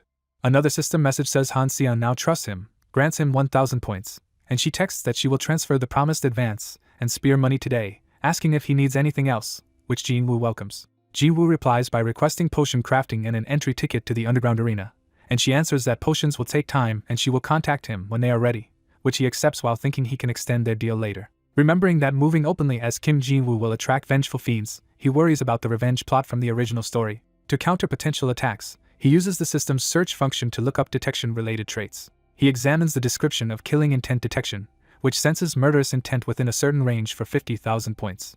Although he complains about the steep price, he resolves that he needs this trait. He decides his life is worth the cost and confirms the purchase. A few days later he receives the completed potions he had ordered. The disguised Seon explains that she infused them with the divine herb, warning that the side effects are amplified along with the benefits. Jinwoo appraises one potion, sees that it massively boosts mana recovery for a short time but causes mana exhaustion afterward, and judges the quality to be high. Watching him, Seon finds it suspicious that such a competent mage requested this dangerous type of potion. She also wonders how he knows so much about her and her brother. Meeting again, she says she investigated the alleged weakness of her brother and found the results truly shocking. She admits Sejin always seemed somewhat shady but is disturbed to learn the full extent of it. Visuals show Sejin standing over dead bodies as she voices disbelief that he actually killed people. She adds that he even has ties to someone suspected of being a fiend, and asks herself how Jinwoo ever uncovered this. Jinwoo, thinking privately, attributes his knowledge to the original novel he read before entering this world. He recalls that in that story Han Sejin allies with fiends out of greed and gradually becomes an important villain. Wondering how to explain this to Seon, he jokingly demands 5% of Hanseong Pharmaceuticals shares in exchange for the full story. Seon, unimpressed, tells him he should just admit he does not want to explain. Jinwoo changes the subject and asks about the arena ticket she arranged. She says she managed to secure a ticket but it is non-transferable, so he will have to enter with her. When he realizes this is why she rearranged her schedule, she snaps back that it is his fault. Curious, she asks what he plans to do in the arena, and he replies that since he has made some money he intends to grow it. She stares silently, processing the implication. Shocked, she shouts, asking if he is really going to gamble away all the funds she provided. Jinwoo casually confirms, and she calls him insane. Frustrated, Seon declares their partnership will end after this month and a system message says her interest in him has dropped sharply. Jinwoo notes how disappointed she seems but decides it does not matter to him. He prepares a decorative rabbit mask from his bag. Putting on the rabbit-eared mask, he plans to use the arena visit to gain even more of Seon's trust in the long run. At the underground venue, masked guards stand watch outside. Jinwoo and Seon are escorted inside the stone corridors of the arena. A staff member attaches a purple VIP wristband to Jinwoo's arm. The staff remark that it has been a while since a new VIP member joined as Jinwoo looks around. Jinwoo is startled when he notices a particular masked man approaching. A tall man in a red devil mask walks toward him down the corridor. Jinwoo recognizes him as Ha Raung, an S-rank fiend and one of the story's top villains. Jinwoo thinks it is natural for Ha Raung to be present since this arena is actually run by him. Ha Raung politely welcomes the guests and hopes they enjoy their time. After Ha Raung passes by, Jinwoo watches him leave. Jinwoo resolves to be extremely careful and avoid becoming entangled with this dangerous villain. The scene shifts to the packed underground arena, buzzing with noise. Spectators wearing masks fill the stands, watching the fights below. Jinwoo and Seon comment on the large crowd and excited atmosphere, attributing it to a fighter named Yang Hongju. Seon asks who Yang Hongju is. Jinwoo explains that Yang Hongju is currently the arena's most popular fighter, a mage who has held the champion title for 3 years and fights at near a rank combat ability. Seon worries that with everyone betting on him, profit margins will be low. Jinwoo answers that to make real money they must follow his strategy, prompting her puzzled reaction. Jinwoo approaches a staff member to place a bet, and the staff tells him to proceed. He announces that he will wager 530 million won. Jinwoo then specifies that the entire 530 million should be bet on Yang Hongju's opponent. The staffer is stunned by the risky wager. Seon anxiously questions whether he is serious and who exactly Yang Hongju's opponent is. She exclaims that the opponent is only a rookie fighter debuting today. Elsewhere, Ha Raung's red mask lies on a desk as if he has removed it. In a control room, a subordinate informs Ha Raung that a guest has bet 530 million on Yang Hongju's opponent. Ha Raung asks who the gambler is and hears that the person is wearing a rabbit mask. He realizes it must be the new VIP he saw earlier. Amused, Ha Raung assumes such a huge sum is pocket money for that VIP and wonders if he is just an eccentric rich man with odd tastes. Then he receives news that shocks him. On hearing that the bettor is Kim Jinwoo, Baek Gang clenches his fist and reacts violently. He yells, confirming Jinwoo appeared at the underground arena with Han Seon. Baek Gang is pleased because this appearance finally gives them a lead on Jinwoo. He orders a car prepared immediately, vowing to avenge Jang Han that very night. The conversation about Jinwoo attending the underground arena with Seon is reiterated, emphasizing the danger. In the arena, a match shows a fighter brutally stabbing another with a weapon, drawing blood and screams. The wounded fighter begs for mercy and surrenders. His opponent criticizes him for not yielding sooner as the attack concludes. The announcer proclaims the winner of the first match to the roaring crowd. The victorious swordsman raises his hand in acknowledgement. Spectators are stunned that this notoriously reckless fighter surrendered, complaining because they had bet on him. Enraged bettors shout insults, wishing death on the loser. Watching, Seon notes how savage the atmosphere is and remarks that this is what underground matches are like. Ji Woo, however, reassures himself that the organizers will prevent any actual deaths from occurring in the arena. The underground arena announcer hypes up the next event as the masked crowd, including the rabbit-masked protagonist, watches. The host introduces a high-stakes match between rookie Liang Liang and champion Yang Hongju, noting that most of the huge betting pool favors Yang. The rabbit-masked protagonist observes that everyone safely wagered on Yang Hongju. Nearby spectators mock the unknown gambler who put 530 million on underdog Liang Liang, calling the bet insane. The protagonist dismisses their chatter, confident he will win nearly 6 times his massive wager if events follow the story he knows. Yang Hongju, a powerful fighter, steps forward as the match is about to begin. Liang Liang enters the arena to face Yang Hongju while the announcer declares the fighter's entrance. The protagonist and his companion are shocked by Liang Liang's small size and the glaring weight class mismatch. The protagonist thinks Liang Liang looks scrawnier than expected, admits money is not his only motive for coming. He recalls a key villain organization from the original story called John. He remembers that Liang Liang is destined to join John later in the main plot. Wanting to witness Liang Liang fight at least once, the protagonist listens as the crowd wonders who bet so much on that kid. Nervous, he reassures himself with the knowledge from the original novel. He recalls the line that Liang Liang has never lost a match in this underground arena. Yang Hongju arrogantly charges in, deeming Liang Liang too weak and beneath him. Yang Hongju rushes in to finish the fight quickly with a powerful, lightning-charged attack. Their first clash sends Yang Hongju past Liang Liang in a blur of blue energy. Liang Liang, seemingly outmatched, reacts with shock but prepares to counter. Liang Liang retaliates with a fierce, electric strike that makes Yang scream. The impact creates a huge shockwave, blasting Yang Hongju backward across the arena. Liang Liang slams into the arena wall but pulls himself up again, still in the fight. The crowd erupts as the protagonist realizes Liang Liang really might win. Elsewhere, a white car speeds through the night, heading toward the arena's vicinity. Inside, a red-eyed man muses about the underground arena, clearly interested. A masked organizer wants to intervene but hesitates, fearing punishment for ruining Ha Ryon's event. In another car, someone asks what time the event ends and learns it is scheduled to finish at 10:30. The red-eyed man, planning murder, decides that the event's end time is perfect to kill his target. Back in the arena, Liang Liang unleashes a rapid barrage of glowing strikes. Yang Hongju counters with a powerful punch. Yang's blow lands hard on Liang Liang's torso, drawing another agonized scream. Yang batters Liang Liang around the ring, telling him to know his place and disappear. Yang follows up with a brutal kick that sends Liang Liang flying. Liang Liang crashes violently into the ground amid debris. Despite his injuries, Liang Liang stands again, his body steaming with latent power. Yang Hongju basks in the crowd chanting his name, convinced of his dominance. Watching, the protagonist panics at the possibility that Yang might actually be winning. He realizes Yang Hongju presently has the upper hand in the fight. A hidden, bloodied stabbing attack suddenly pierces Yang Hongju's chest. Yang looks back in shock to see Liang Liang at range, having landed the sneak attack. Wounded and bleeding from the mouth, Yang Hongju struggles to comprehend what is happening.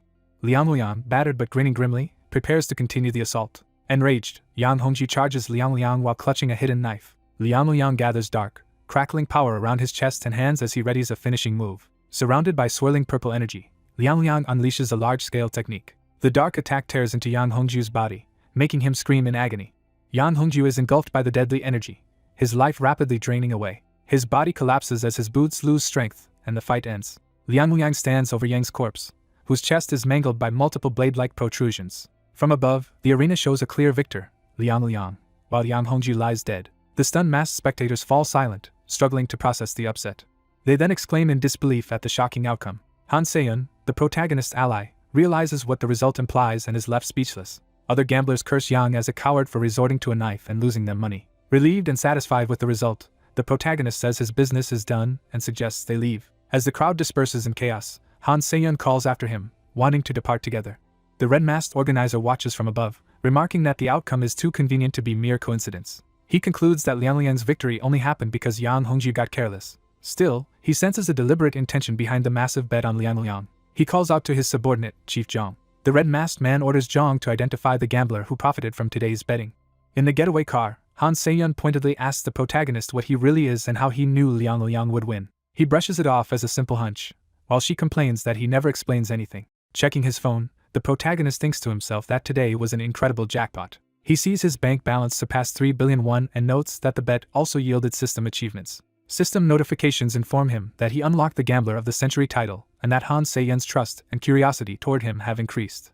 He happily notes he gained points and an interest level feature, when a system alert suddenly warns that murderous intent is being directed at him. His expression hardens as he feels this ominous killing intent. Sensing the malicious aura while driving through the city at night, he wonders about the sudden killing intent. He confirms internally that this aura of murderous intent has appeared out of nowhere. Remembering the original story, he deduces that this must be the vengeful demonic figure who wanted to avenge Jang Han. Han Se-yeon notices his tense expression and asks why he looks like that. He asks Han Se-yeon for a favor, addressing her by name. Their car abruptly swerves to the side of the road. In another vehicle, the red-eyed pursuer's driver reports that their targets have changed course and asks for instructions. The red-eyed man orders the car stopped, ready to act.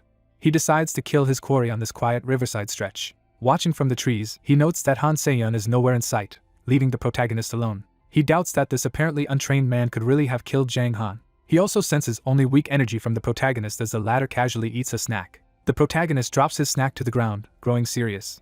After drinking a mana-boosting elixir, he calls out his foe as blue energy flares around him and a system window explains the potion's effects and drawbacks. Supercharged with mana, he tells the hidden enemy he has noticed the hostile surveillance for some time. The pursuer feels the protagonist's energy spike but judges that it still does not seem truly threatening. The man steps out, calling the display impressive as he faces the glowing protagonist from a distance. With flaming chain spears spinning around him, he admits he is surprised the protagonist detected his tailing. He then launches a deadly fiery barrage, screaming for the protagonist to die. The protagonist hastily forms a concentrated sphere of blue mana in his hands. He fires a powerful beam of energy forward to meet the incoming flames. The blue blast collides with the fiery spears in a violent explosion of power. Smirking, the attacker notes he still has 2 more bullets left in his arsenal. More flaming spears rain down toward the protagonist as he looks up in alarm. A massive explosion erupts behind Han Se-yeon's car as she speeds away, signaling that the battle has begun. Sensing the blast and mana surge from afar, Han Se-yeon realizes the confrontation she feared has started. Earlier in the car, she had again asked why his expression looked strange as he detected they were being followed. He had told her they were being tailed, which shocked her. While casually pulling out more elixirs, he hinted the pursuer might be a rival of Hanseong Group and said it was something like that. He requested that she drive somewhere isolated because he needed to catch this enemy himself. When she asked if the foe was someone they could even fight, he admitted it would not be easy. She warned that the enemy's magic far exceeds B rank and questioned if he was truly sure of his plan. Confident, he replied that of course he was and then laid out what he needed her to do. She pulled their car over sharply in response. Though anxious, Han Se-yeon decided to trust in his abilities. As she drove away, she prayed for Kim Jin-woo's safety while he lunged into battle wreathed in blue energy against the flames. Empowered, he tells himself this level of danger is manageable. He reminds himself that he trained as a physical enhancer in his first year, combining that past strength with his current magic. The enemy taunts that all the protagonist can do is dodge his attacks. Preparing another wave of fiery spears, the attacker declares that if dodging is all he can do, he will raise the stakes. He unleashes an even denser storm of flaming projectiles and demands to see how the protagonist will respond. Watching the barrage accelerate, the protagonist notes that his opponent has become faster. He barely evades the onslaught, weaving through fire and explosions. Irritated that his target keeps avoiding death, the red-eyed man clicks his tongue. The protagonist notes his potion has less than 2 minutes left and decides it is time to end things. He activates a powerful artifact skill called Heart of the Great Nature to massively boost his mana recovery for 1 minute, resolving to settle the fight. The attacker is stunned as he suddenly feels an even more overwhelming energy swell from the protagonist. Cloaked in this stronger aura, the protagonist readies himself for a decisive charge. His legs surge with swirling blue mana as he sprints forward at blinding speed. The enemy reacts with shock as the protagonist rockets straight toward him. Believing the situation dangerous, the attacker prepares another lethal salvo of flaming spears. The protagonist resolves to block the attack at all costs, racing straight into the blaze. He crashes through the fiery spears behind a shield of blue energy, forcing the enemy into close combat. The red-eyed man grimly grabs his flaming weapon, trying to regain control of the fight. He swings a massive horizontal slash of fire at the approaching protagonist. The protagonist counters by charging his hand with concentrated mana. His explosive strike slams into the attacker, sending the man reeling. Wounded and bound by blue energy bands, the attacker staggers while his weapon falls aside. The protagonist refuses to give him any opening and continues building another dense mana sphere. He presses the attack relentlessly, detonating multiple blasts against his opponent and drawing screams. The enemy, battered and encircled by glowing strikes, curses in desperation. The protagonist struggles to precisely target the man's brain with his magic under these chaotic conditions. He suddenly realizes another approach and adjusts his strategy. Closing in, he lands a heavy physical blow that staggers the foe. Seizing the moment, he drives a concentrated stream of mana into the attacker's neck and upper body. The man, choking in the protagonist's grip, tries to threaten future revenge. The protagonist coldly declares that the battle is finished. The attacker's body hangs helplessly in the air, pinned by the protagonist's mana-charged chokehold. The protagonist feels his strength waning as the mana boost's backlash begins to hit. A system reminder flashes that the elixir's massive bonus lasts 10 minutes, and will soon plunge him into mana exhaustion for 30. Realizing the worst timing, he panics as his power starts dropping. The attacker's charred chest shows signs of strange regenerative power activating. He grasps his flaming weapon once more, refusing to die. His eyes narrow as a malevolent force awakens within him. Possessed by a darker will, he raises the weapon overhead while inner voices urge him to kill the protagonist. Before he can strike, blinding swordlight descends from above and bisects him. An older swordsman appears, his massive blade buried in the enemy's body, finishing the kill. The protagonist exhales in relief, realizing he has been saved at the last moment. He recognizes that his long-awaited ally has finally arrived on the scene. The newcomer is revealed as Jang Sujai, an S-rank mage and famed sword master of the Hanseong family. With a single blood-streak swing, Jang Sujai has decapitated the enemy and ended the battle. The protagonist mentally identifies Jang Sujai, nicknamed Sword Demon, as one of the strongest characters in the original story. He recalls that this man just felled Baekgang, whose combat strength rivaled an A-rank, in a single blow. Sujai furiously condemns the demonic being for daring to harm the Hanseong family's youngest daughter. He calls out to Kim Jinwoo as he and Han Se-yeon arrive where Baekgang was fighting. Jinwoo checks if Se-yeon is injured, and she says she stalled Baekgang just long enough to call for help. Se-yeon jokes that of course she called for help since her own life was at stake too. She explains she brought the strongest person she knew, indicating Sujai, who shoulders his sword. System messages announce that B-rank villain Baekgang has died. The story has slightly changed, causality rose, Se-yeon's trust is restored, and Jinwoo gains 1,000 points. Jinwoo, seeing the system rewards, internally notes how satisfying the outcome feels. Sujai addresses Se-yeon as young miss and asks if he should report this demonic attack to her family's chairman. Se-yeon reflects that an attack by a demonic being is too serious to treat as a normal incident. Jinwoo advises against reporting it. He reasons that news of a Hanseong group member being attacked by a demon would cause massive chaos, and that deviations from the original story need not be publicized. Se-yeon silently agrees that his logic is correct. She decides they should keep the whole Baekgang incident secret to avoid complications. She makes Sujai promise silence as well, and he respectfully agrees. 3 days later, Jinwoo lounges in bed checking his phone. Narration recalls that, in gratitude for saving her during the Baekgang incident, Se-yeon promised Jinwoo any information he wanted, and he requested a specific piece of intel. The requested intel was the release date of Hanseong Farm's new Shinseonko potion, whose success is expected to skyrocket the company's stock. Jinwoo narrates that he invested his entire fortune into Hanseong Farm stock in preparation for this moment. Watching the clock tick toward market open, he notes it is 8:59 and waits one more minute. As the market opens at 9 o'clock, he eagerly anticipates the stock's surge. The stock price rockets upward, symbolized by a huge red arrow and flying money. Overjoyed, Jinwoo shouts in celebration at his huge profit. He recalls that before regressing, even grinding dungeons his whole life barely afforded a single house. Comparing then and now, he marvels bitterly that earning money could be this easy. His phone chimes, drawing his attention. A text from Han Se-yeon invites him to lunch the next day, saying she has a gift for him. Jinwoo is surprised and wonders what kind of gift she intends to give. The scene shifts to Café Valeur, where they plan to meet. Se-yeon, already seated with coffee, notes that Jinwoo has arrived early. He replies that being early is just a habit as he sits down. She mentions that Hanseong Farm stock rose sharply and she earned a nice profit, asking if he made around 50 million. She reveals she actually made 3 billion in a single day and tells him to see it as a small token of appreciation. Jinwoo credits her as division head for his success and asks what the promised gift is. Se-yeon says the real gift is information. She has discovered the identity of the demonic being who attacked them. She explains that the demon was Baekgang, a notorious hitman when disguised as a human. Continuing the report, she says her investigation found a client who frequently traded with Baekgang. She reveals with pain that this client was her own older brother, Han Se-jin. Jinwoo internally notes he already knew Han Se-jin dealt with demons but had not realized Baekgang was one of them. Aloud, he comments that while the information is interesting, it does not sound like much of a personal gift, and she teases him for remaining so calculating even after they saved each other. Se-yeon sets a small box on the table, saying this physical presence symbolizes her wish to work well with him from now on. She adds she will soon be busy, which is why she arranged to meet today, prompting Jinwoo to ask if something is happening. Se-yeon explains that since discovering Han Se-jin's link to Baekgang, she believes the mastermind behind the attack is now exposed. She states she cannot tolerate being in debt, whether it is a favor owed or a grudge to settle. She turns to leave the cafe, heels clicking away. Jinwoo reflects that her assumption about Han Se-jin ordering Baekgang is actually a misunderstanding on her part. He notes, however, that regardless of that detail, Han Se-jin is undeniably a villain who will eventually become an obstacle for Se-yeon. He concludes that it is acceptable to use Se-yeon's drive later to help capture Han Se-jin. As she pauses to call his name, Jinwoo responds quickly, a bit flustered. She smiles and expresses hope that the gift truly suits him. She emphasizes that she personally chose the gift, making it more meaningful. Jinwoo thanks her sincerely, clearly pleased. Opening the box, he finds a mana alloy bracelet with high durability and strong defensive properties. Delighted by the quality of the item, he beams happily. While he admires the bracelet alone, a purple system window suddenly appears before him. Startled, Jinwoo looks at the notification. The system informs him that the character Ha Raung has grown curious about him, granting him 1,500 points. The story shifts to an older man, Ha Raung, reading documents in an office. The camera pulls back, showing him alone at a large desk in a spacious, dimly lit room. A man named Chun Hae bows before Ha Raung, saying it is an honor to meet him. Ha Raung notes it has been nearly 10 years since they last met, and asks if Chunhae has come regarding the Sima association.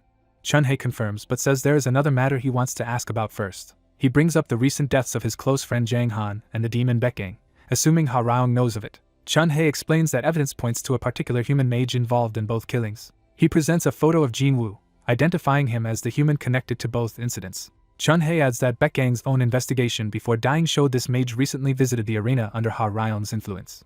He directly asks Ha Raung whether he has heard the name Kim Jinwoo. Ha Raung looks at a photograph of Jinwoo in a bunny mask and internally affirms he certainly knows who Kim Jinwoo is. He recognizes Jinwoo as the masked VIP who once bet on the fighter Rang Rang. The lights in Ha Raung's office flare ominously. Chunhae vows that if Ha Raung gives him Jinwoo's information, he will shed the boy's blood on his friends' graves. Ha Raung releases overwhelming demonic pressure, warning Chunhae. He coldly tells Chunhae that harming his client would bring dire consequences. Terrified, Chunhae begs forgiveness and promises not to touch Jinwoo. Ha Raung instead orders him to relay the 10 Demon Council's message. Gasping, Chunhae reports that a prophecy has been received from the sacred relic known as the Prophet's Altar. The prophecy declares that a child destined to slay demons will awaken power at 18 and eventually kill the Demon King. Ha Raung muses that the Demon King is causing trouble again and asks if there is more information about this so-called child of prophecy. Chunhae says the Prophet's Altar also revealed the child's current location. He announces that the child of prophecy is at the Mage Academy. Back at the academy, Jinwoo quietly stands in his dorm room, looking at the bracelet and a magic scroll on his desk. He decides he should avoid drawing any more attention to Kim Jinwoo from Ha Raung for now. A system window again notes Ha Raung's curiosity and awards Jinwoo another 1500 points. But Jinwoo thinks it is not yet time to interact with Ha Raung. Instead he focuses on the scroll, saying he must prioritize something more important. He activates the scroll, causing it to unravel in midair with glowing runes. The enchantment grants him a B-rank spell shield that can block one spell every 12 hours.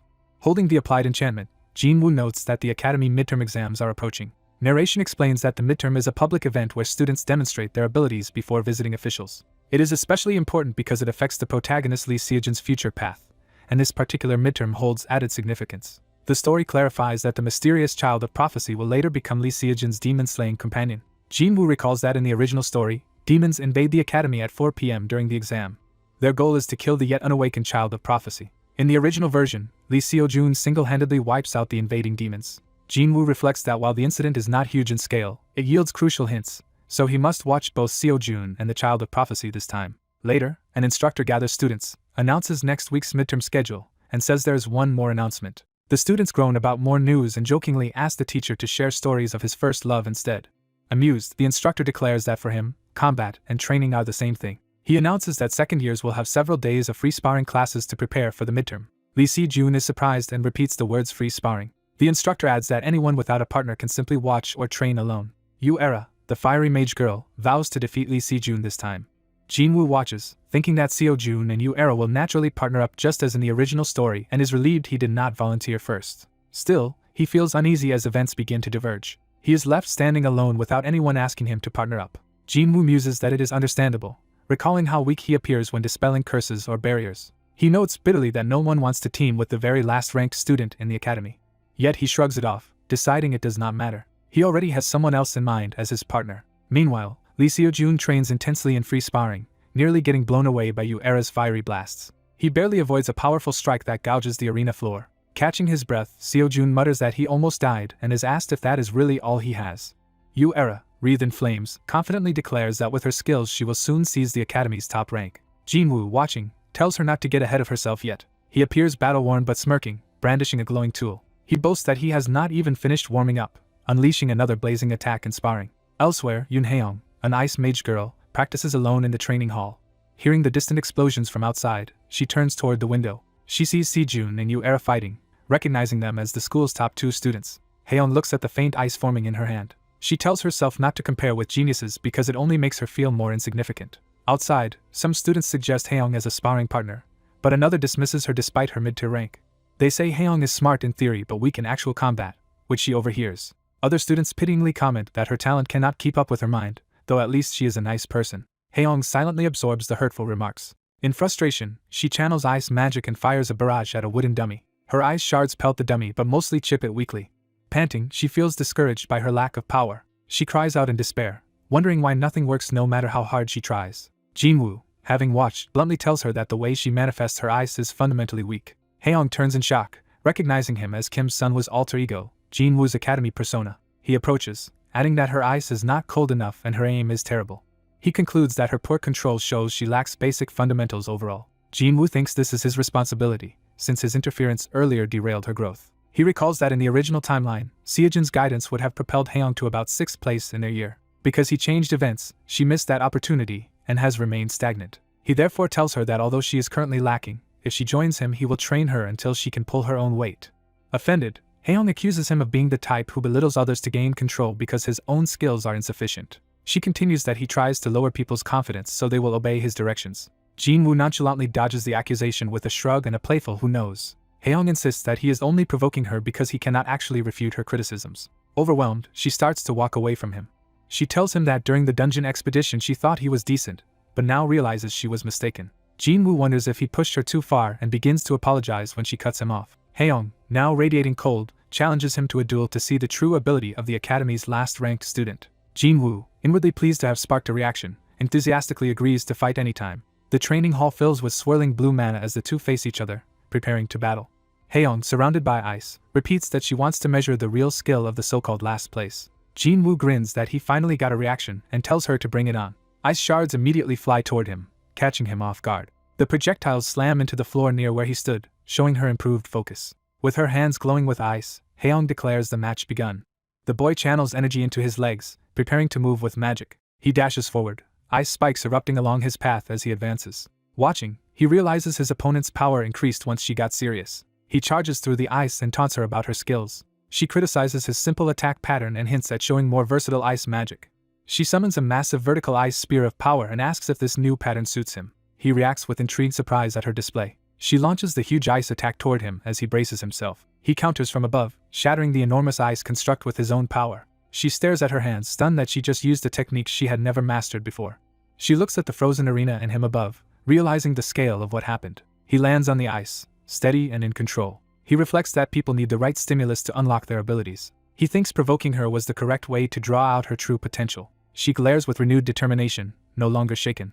She attacks again, accusing him of only running away and implying he does not want to partner with her. He comments that inexperienced manifestation wizards share a common weakness as he closes in. He dives straight at her through the light, intent on exploiting that weakness. At close range, he forms a spell and notes that once you get near, such casters are easy to defeat. Their magical energies clash in a bright impact. The collision blasts both of them backward in a violent shockwave. She realizes in alarm that he is about to overpower her spell. The two face each other at close distance, their spells locked but restrained. He ends the duel amicably, saying it was a good match. She, still flustered, hears him call her name directly. Sitting on the floor, she admits defeat to him. She concedes she should probably learn magic from him. He tells her she simply lacked a way to channel her natural talent. He offers to help and invites her to train together. She wonders if he really intends to help her fully unleash her talent. She shakes his hand and agrees to his proposal. She smiles, saying she will trust him this once. She asks him to teach her well, while his system notifies him that her interest and favorability toward him have risen. Time passes inside the ornate academy, moving to a training day. He explains that she will now do a tribute adaptation training. He says all magic starts from adapting to one's element, and hands her an ice attribute cube. She learns that adaptation means truly understanding the attribute, which determines how well one can manifest magic. He stresses that without these basics, no amount of practice will improve her skills. She says she already knows what attribute adaptation training is, but she protests when she finds herself submerged in a huge pool of ice, claiming she has never heard of a method like this. He replies that feeling the attribute with her whole body is the fastest way to learn and urges her to hurry and adapt before the ice melts. Night falls over another building, hinting at events elsewhere. In a dark place, ominous energy envelopes people as a demonic ritual begins. A man wreathed in purple aura, called Lord Cheonhae, asks if everyone is assembled and is assured they are. His subordinates report that they have gathered demons near the Magic Academy. Cheonhae announces that they will search for the Prophet's child and infiltrate the school next week. A shrouded collaborator from inside the school has informed them that security will weaken during midterm exams. One demon remarks that the time has finally come and asks why they are not getting help from Lord Haraung. Cheonhae says that plan fell through because Haraung claimed to have something more important than their race's future. A female demon objects that killing the Prophet's child with only 4 B-rank demons is impossible. Another demon scoffs, asking if they really need help to kill one student, but is warned that lax security alone is not enough. They are reminded that scouters from many guilds will be at the school that day, so one demon cannot handle all interference alone. The overconfident demon falls silent, reconsidering the situation. Cheonhae says it will be different if they trap anyone who might interfere. He gathers sinister purple energy into a glowing orb in his hand. That orb expands into a vast barrier around them, surprising his subordinates. They recognize it as the Great Demon Barrier. Cheon-hae tells them they may rampage freely because he will be with them, but they must kill the child of prophecy. Back at training, ice cubes float as the boy narrates that you first grasp the attribute, then its form. He instructs Haeyoung to imprint the sensation of ice through her whole body so she can visualize and manifest it even without physical ice present. She succeeds in forming a delicate snowflake of mana in her hand. Building on that, she manifests a towering ice spear entirely with her own power. Overwhelmed, she trembles on the verge of tears. She cheers that she finally did it. She proudly declares she made an ice spear using only her own strength. He praises how much she improved in just a few days and reiterates that she has real talent. The system informs him that Haeyoung now fully trusts him and awards him 1,500 points. While she vows to believe everything he says, he thinks to himself that she is pushing herself surprisingly far and asks if the cold is bearable. She blushes but demands that he just add more ice. He notes inwardly that she is acting tough even though the training must be painful. He urges her mentally to endure a little longer, telling himself this hardship is to help her grow. He adds that his goal is to raise her into a capable comrade for Lee Seo-jun. Taking her at her word, he dumps another huge load of ice into the pool where she is soaking. Shivering, she groans from the intense cold. Another girl watches the scene from the balcony above. That observer wonders in horror if what she is seeing is some kind of bullying. In her imagination she pictures Haeyoung abused with a bucket while Seonwoo smiles, and resolves to report this to the teachers. Teacher Lee Woo-young appears beside her, calmly saying that watching talented students grow is always beautiful. The worried girl tries to tell the teacher that the second years below are doing something, but Lee Woo-young says she knows it is a tribute adaptation training. The girl repeats the word training in confusion, while the teacher says she has been watching them since day one. Lee Woo-young explains that Haeyoung's rapid progress and mana manifestation is impressive. She says what truly amazes her is the judgment of the student who instantly saw his friend's problem and guided her. Seo-yoon realizes the teacher means senior Kim Seonwoo, and the teacher is surprised she knows him. The teacher jokes that she thought Seo-yoon only memorized top students' names, flustering Seo-yoon as she denies it. Lee Woo-young clarifies that Seonwoo has such high potential that it is good to remember his name early, even though he is currently ranked last in the school. Seonwoo reflects that someone who only helps others might never improve his own standing because people care only about results. The teacher silently studies Seon's reaction. Seo-yoon suggests they give Seonwoo a chance to prove his skills. Lee Woo-young smiles, saying she will look forward to the upcoming midterm exam. Seonwoo later stares at a system window for a space-time pocket item and laments that he is in trouble. The shop offers a discounted 30 kg subspace pocket for 5 days, and he realizes it is a rare, valuable item. He thinks about how useful such storage is in battle and daily life, able to summon items anywhere. Seeing the price is 20,000 points while he has only 8,500, he despairs at the bad timing of the discount. He howls in frustration that the sale appears when he lacks points. Calculating that he needs 11,500 more points in 5 days, he decides he must find a reliable way to earn them quickly.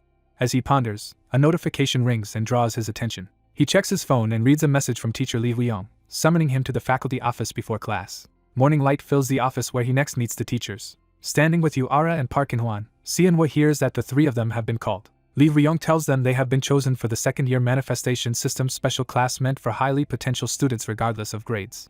Seonwoo thinks joining would let him interact more with Lee Seo-jun, who is in the enhancement system special class. Park In-hwan suddenly objects to Seonwoo being allowed into the special class. In-hwan argues it is unfair that someone ranked 5th must be grouped with the student ranked last in the whole school. He urges Yu-ara to back him up, but she refuses, saying everyone should mind their own business about who joins the class. She calmly asks why she should interfere, noting that it does not concern them.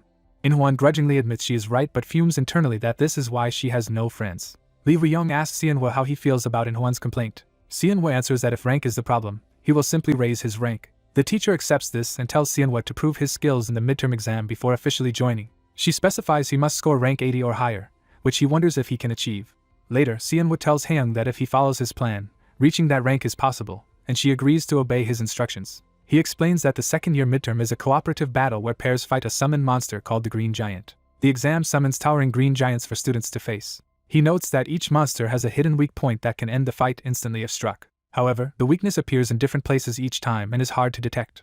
He recalls that most students simply withstand the monster to earn good scores, while top talents like Seo-jun and Yu-ara go further. Images show Ara unleashing powerful flames as part of such a synergy combo. Together, Seo-jun and Ara annihilate their test giants completely. Observers praise Lee Seo-jun's synergy ability and Ara's overwhelming firepower. Back in the present, Seonwoo, wearing spiked shoes, asks Haeyoung if they are ready to climb up the ranks. They vow together to fight their way to the top rankings. During the exam, Seonwoo tells Haeyoung to carve a path for him and she agrees, forming ice to open a route. She pours magic into the ground, creating a wide icy runway. Massive ice formations rise and clear a frozen path ahead of him. Seonwoo sprints along the ice toward the giant at high speed. Spectators whisper about him as the boy who once collapsed from mana depletion and was suspected of entering by fraud. His system suddenly awards him 1,000 points because hundreds of people are eagerly watching, expecting his humiliation. The outsider's benefit activates, revealing the giant's weak points glowing on their bodies. He now sees the purple crystals marking each giant's vulnerability. He dashes, his spiked shoes gripping the ice as he closes in.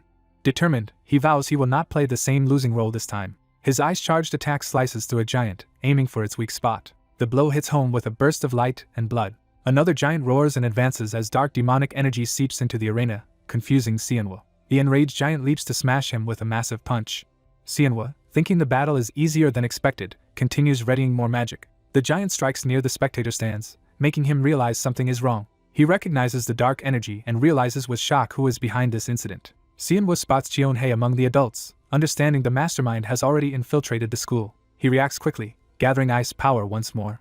He launches another blast at a giant's weak point. But Chionhei mocks him aloud for missing and belittles him as the lowest-ranked student, while Xianwu wonders why the mastermind is acting now. Xianwu remembers that in the original timeline the fiends were supposed to invade the school later that afternoon, after the exam. Hayoung screams a warning for him to watch out. He startles, realizing new danger is upon him. A giant's attack crashes down, shattering the ice floor in a devastating impact. Xianwu is hurled into the air as the battlefield erupts with ice fragments. Ice spears form again, prepared for another coordinated strike. Those spears skewer and freeze a giant, pinning it in place. Hayoung rushes to the fallen Xianwu, shouting at him to snap out of his daze. Xianwu leans on Era for support as they move together, both exhausted from battle. Facing a roaring green monster, Xianwu gathers blue energy in his hand to attack. With determination, Xianwu tells Era to step aside so he can handle the enemy. Xianwu fires a powerful beam that blasts the monster away across the arena. The monster disintegrates, leaving Xianwu and Era stunned but safe. Spectators in the stands react with shock and surprise at what they just witnessed. The fight is broadcast live, and online viewers marvel that the school's lowest-ranked student used an advanced technique so skillfully. A man in the audience comments that Xianwu is far more capable than expected. The crowd erupts, excited that the match turned out far better than they anticipated and impressed with both Xianwu and Era. Era happily celebrates with Xianwu, telling their teacher they succeeded, while Xianwu responds awkwardly. System messages inform Xianwu that hundreds remembered his face, he earned achievements, points, and drew the attention or resentment of notable characters, but he thinks the test itself is not what matters now. Looking at the clock striking noon, he focuses on the critical time period he remembers. Seeing a suited man walking on campus, Xianwu realizes events are diverging from the original story. Students mill around the school gates, unaware of the looming change. Xianwu wonders if his actions are altering the original plot, and concludes that even the method of saving the school might change. The midterm rankings display Seojun and Era in first place, with Xianwu and Hayoung in second. Era notices Xianwu sweating nervously and asks if something is wrong. He brushes it off as fatigue and tells her to go ahead to the training room so he can later give her feedback. Era assumes she must have made mistakes in the exam, but Xianwu urges her to be confident. He sincerely tells Era she performed perfectly today, leaving her flustered and touched. Era blushes and thanks him, clearly encouraged by his praise. As they part ways, she tells him to rest well and not worry about coming to the training room if he is in pain. After she leaves, Xianwu notes that his earlier intervention has thrown off the original timeline. He decides he must check how much the story has changed from the novel he knows. Heading toward a busy area of campus, he recalls that Seojun should be here at this time in the original script. Xianwu spots Seojun surrounded by people, exactly where he expected. Guild recruiters swarm Seojun with business cards, each begging him to join their guild. The Sigma Guild even offers Seojun an apartment lease and loudly advertises him as their ideal recruit. Seojun laughs nervously and explains he is only 18, too young to officially join a guild. The scouts insist he at least take their cards, saying they skip third-year scouting just to watch him. As the crowd presses in, Xianwu calls out to Seojun. Xianwu tells him their teacher Jang Ancheol is looking for him to discuss his results. Two scouts watching Xianwu's match discuss that the former dead last student fought very stably and shows strong growth potential. Xianwu smiles faintly, pleased that they view him positively. Seojun is intrigued to hear Xianwu being talked about. Using the excuse of not keeping the teacher waiting, Seojun dashes away, promising to hear guild offers later. Some disappointed scouts realize they almost had Seojun signed before he slipped away. Other officials decide to head back to watch the third-year exams instead. Young Hyunsu of the Special Task Force asks his senior how Seojun's fight looked. Team leader Kim Deokyeon replies that Seojun's performance was impressive. They remark that Seojun fought suitably for the third disciple of the famed strongest mage, Chairman Kim Jinchul. Deokyeon adds that Seojun still lacks real combat experience, and that they are only here to scout him for after graduation. Hyunsu jokes that he came because he regretted not speaking to Seojun during the Han River incident. Deokyeon muses that if Seojun had fought back then he would already have the combat experience they say he lacks, then asks Hyunsu's opinion of the last student who fought. Hyunsu says Kim Seonwoo, supposedly the weakest student, showed incredible combat sense.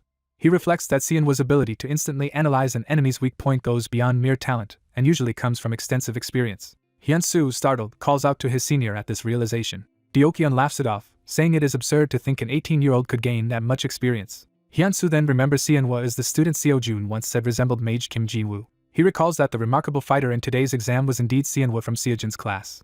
Deokyeon still finds it strange that such a young student can use powerful compression-type manifestation. Hyunsu decides he must remember the name Kim Sianhwa. Elsewhere, a teacher arrives late from supervising her year and joins the group of adults. Parents, teachers, and guests gather outside the building, chatting about the earlier exams. Sianhwa and Seo-jun sit on the steps, and Seo-jun thanks him for helping him escape the scouts' clutches.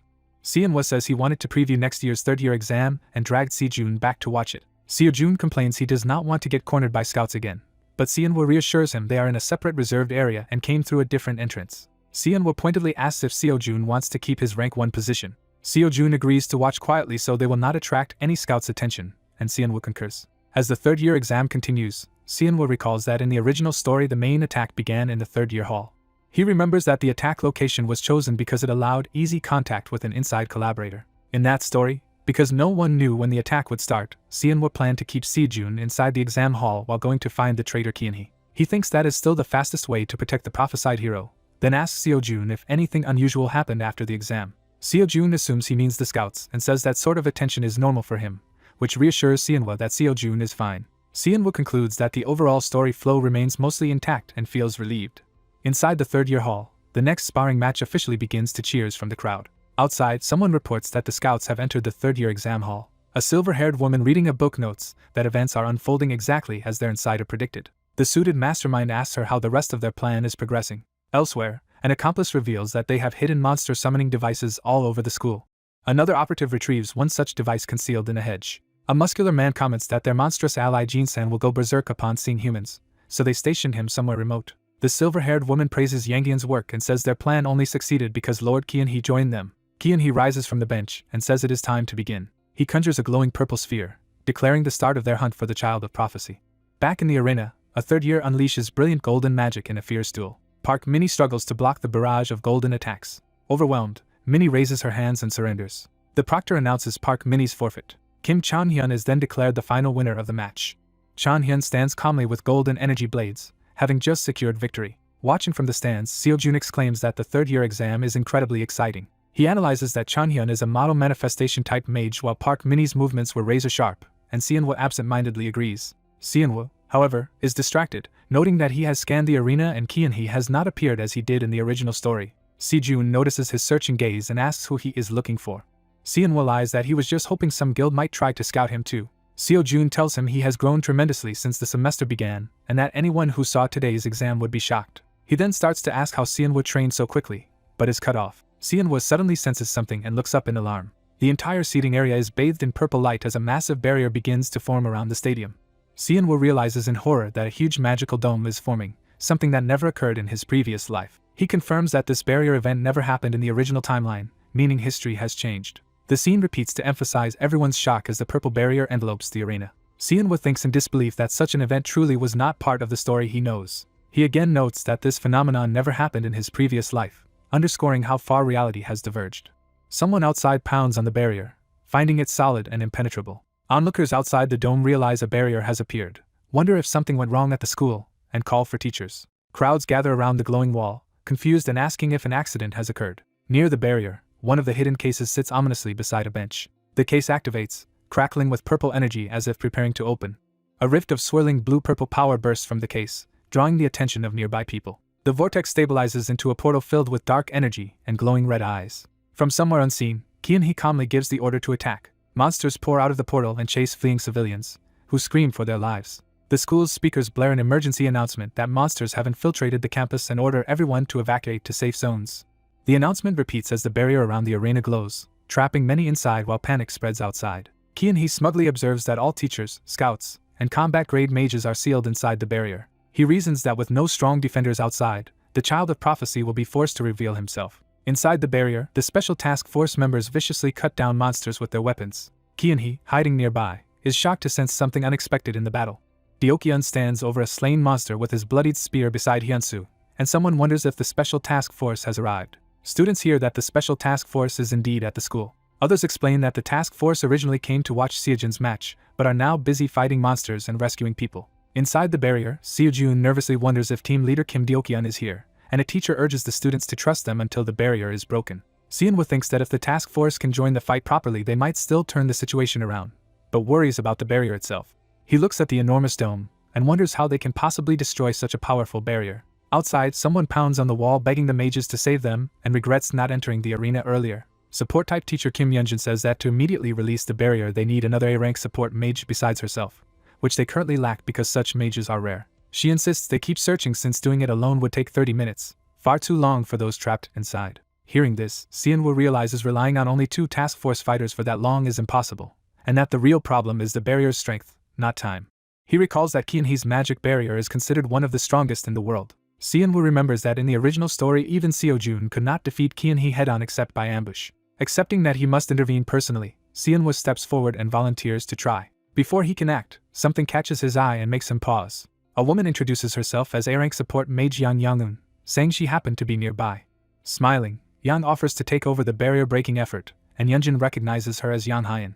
Watching, Seonwoo knows Yang Hyeon is secretly a demon and thinks accusing her now would only create suspicion without proof. Yang Hyeon begins channeling powerful purple magic into the barrier. She tells Yeonjun she will start and asks for assistance, and Yeonjun readily agrees. Spectators watch as complex magic circles bloom across the barrier while the 2 women work together.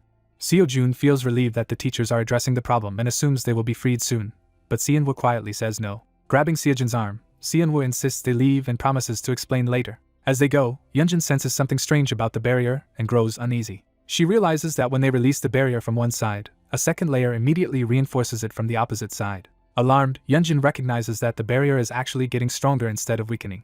Observing her reaction, Kian-hee notes that the support-type teacher is very perceptive. He decides he must distract her and draw her attention away. Kian-hee subtly readies his power, his hand glowing with dark energy. Meanwhile, inside the arena, Deokyeon and Hyunsu continue cutting down monsters as more rush them. Some goblins suddenly scream as something begins to affect them. One goblin's eye darkens oddly, hinting at a new threat or control. Despite that, the task force keeps slashing through the monsters in a fierce melee. Hyunsu curses under his breath as the battle drags on. Outside, a goblin lunges at Yang Hyeon while she stands near the barrier seemingly vulnerable. A red slash cuts across, and blood sprays as an attack intercepts the monster. The goblin is cleaved in 2 by Deokyeon's spear, saving Yang Hyeon at the last second. Deokyeon steps over the corpse, yanking his bloody spear free. He asks Yang Hyeon if she is alright after rescuing her. Yang Hyeon calmly thanks him for saving her, while he observes that she and Yeonjun are trying to break the barrier from both inside and outside. At the same time, Kian-hee's glowing red-edged weapon or spell sharpens, signaling his next move in the unfolding confrontation. The task force battles goblins while the spear user unleashes a wide red arc, forcing allies to dodge. A junior panics that his senior was almost hit, but the senior says getting caught would cost him his task force badge. Annoyed, the spear senior and his ally charge forward with glowing weapons toward more goblins. The lightning-wielding man promises on the task force's honor to protect the support mage, who nervously agrees. The support mage smiles darkly and thanks him, hiding sinister intent. Elsewhere behind the testing hall, a student wonders why they came to this secluded spot. His friend explains they chose this empty area to secretly break the barrier instead of joining the front gate effort. The brown-haired student reveals that support mage Yang Young-eun is actually a demon secretly reinforcing the barrier. Seojun insists they must warn everyone, but his friend holds him back, saying they lack proof. The friend argues Seojun's recognized barrier talent lets him prove it, though Seojun doubts people will believe him. The friend proposes that if he himself breaks the barrier, Seojun should spread the truth. He adds that if a world-class genius like Seojun speaks up, everyone will trust it. Seojun is startled by this trust. After thinking, Seojun agrees and asks if his friend can really break the barrier. Seojun draws his sword while his friend kneels on a magic circle, ready to attempt the release. A system message appears to the friend as his unique trait Outsider's Benefit activates. That trait analyzes the vast magic formula of the surrounding barrier. Yang Young-eun senses something wrong and recognizes the grand demon barrier being pierced. Onlookers gape as the massive demon barrier high above the academy is penetrated. The friend presses both hands to the barrier, completing the release. He casually says it was nothing, leaving Seojun stunned by his ease. He tells Seojun they must quickly resolve the incident, but Seojun stops him with one question. Seojun asks why he keeps hiding his achievements when public recognition would benefit him, but the friend says he is satisfied as is. The friend asks Seojun to keep everything that happened there completely secret. The scene shifts back to calm daylight over the academy building.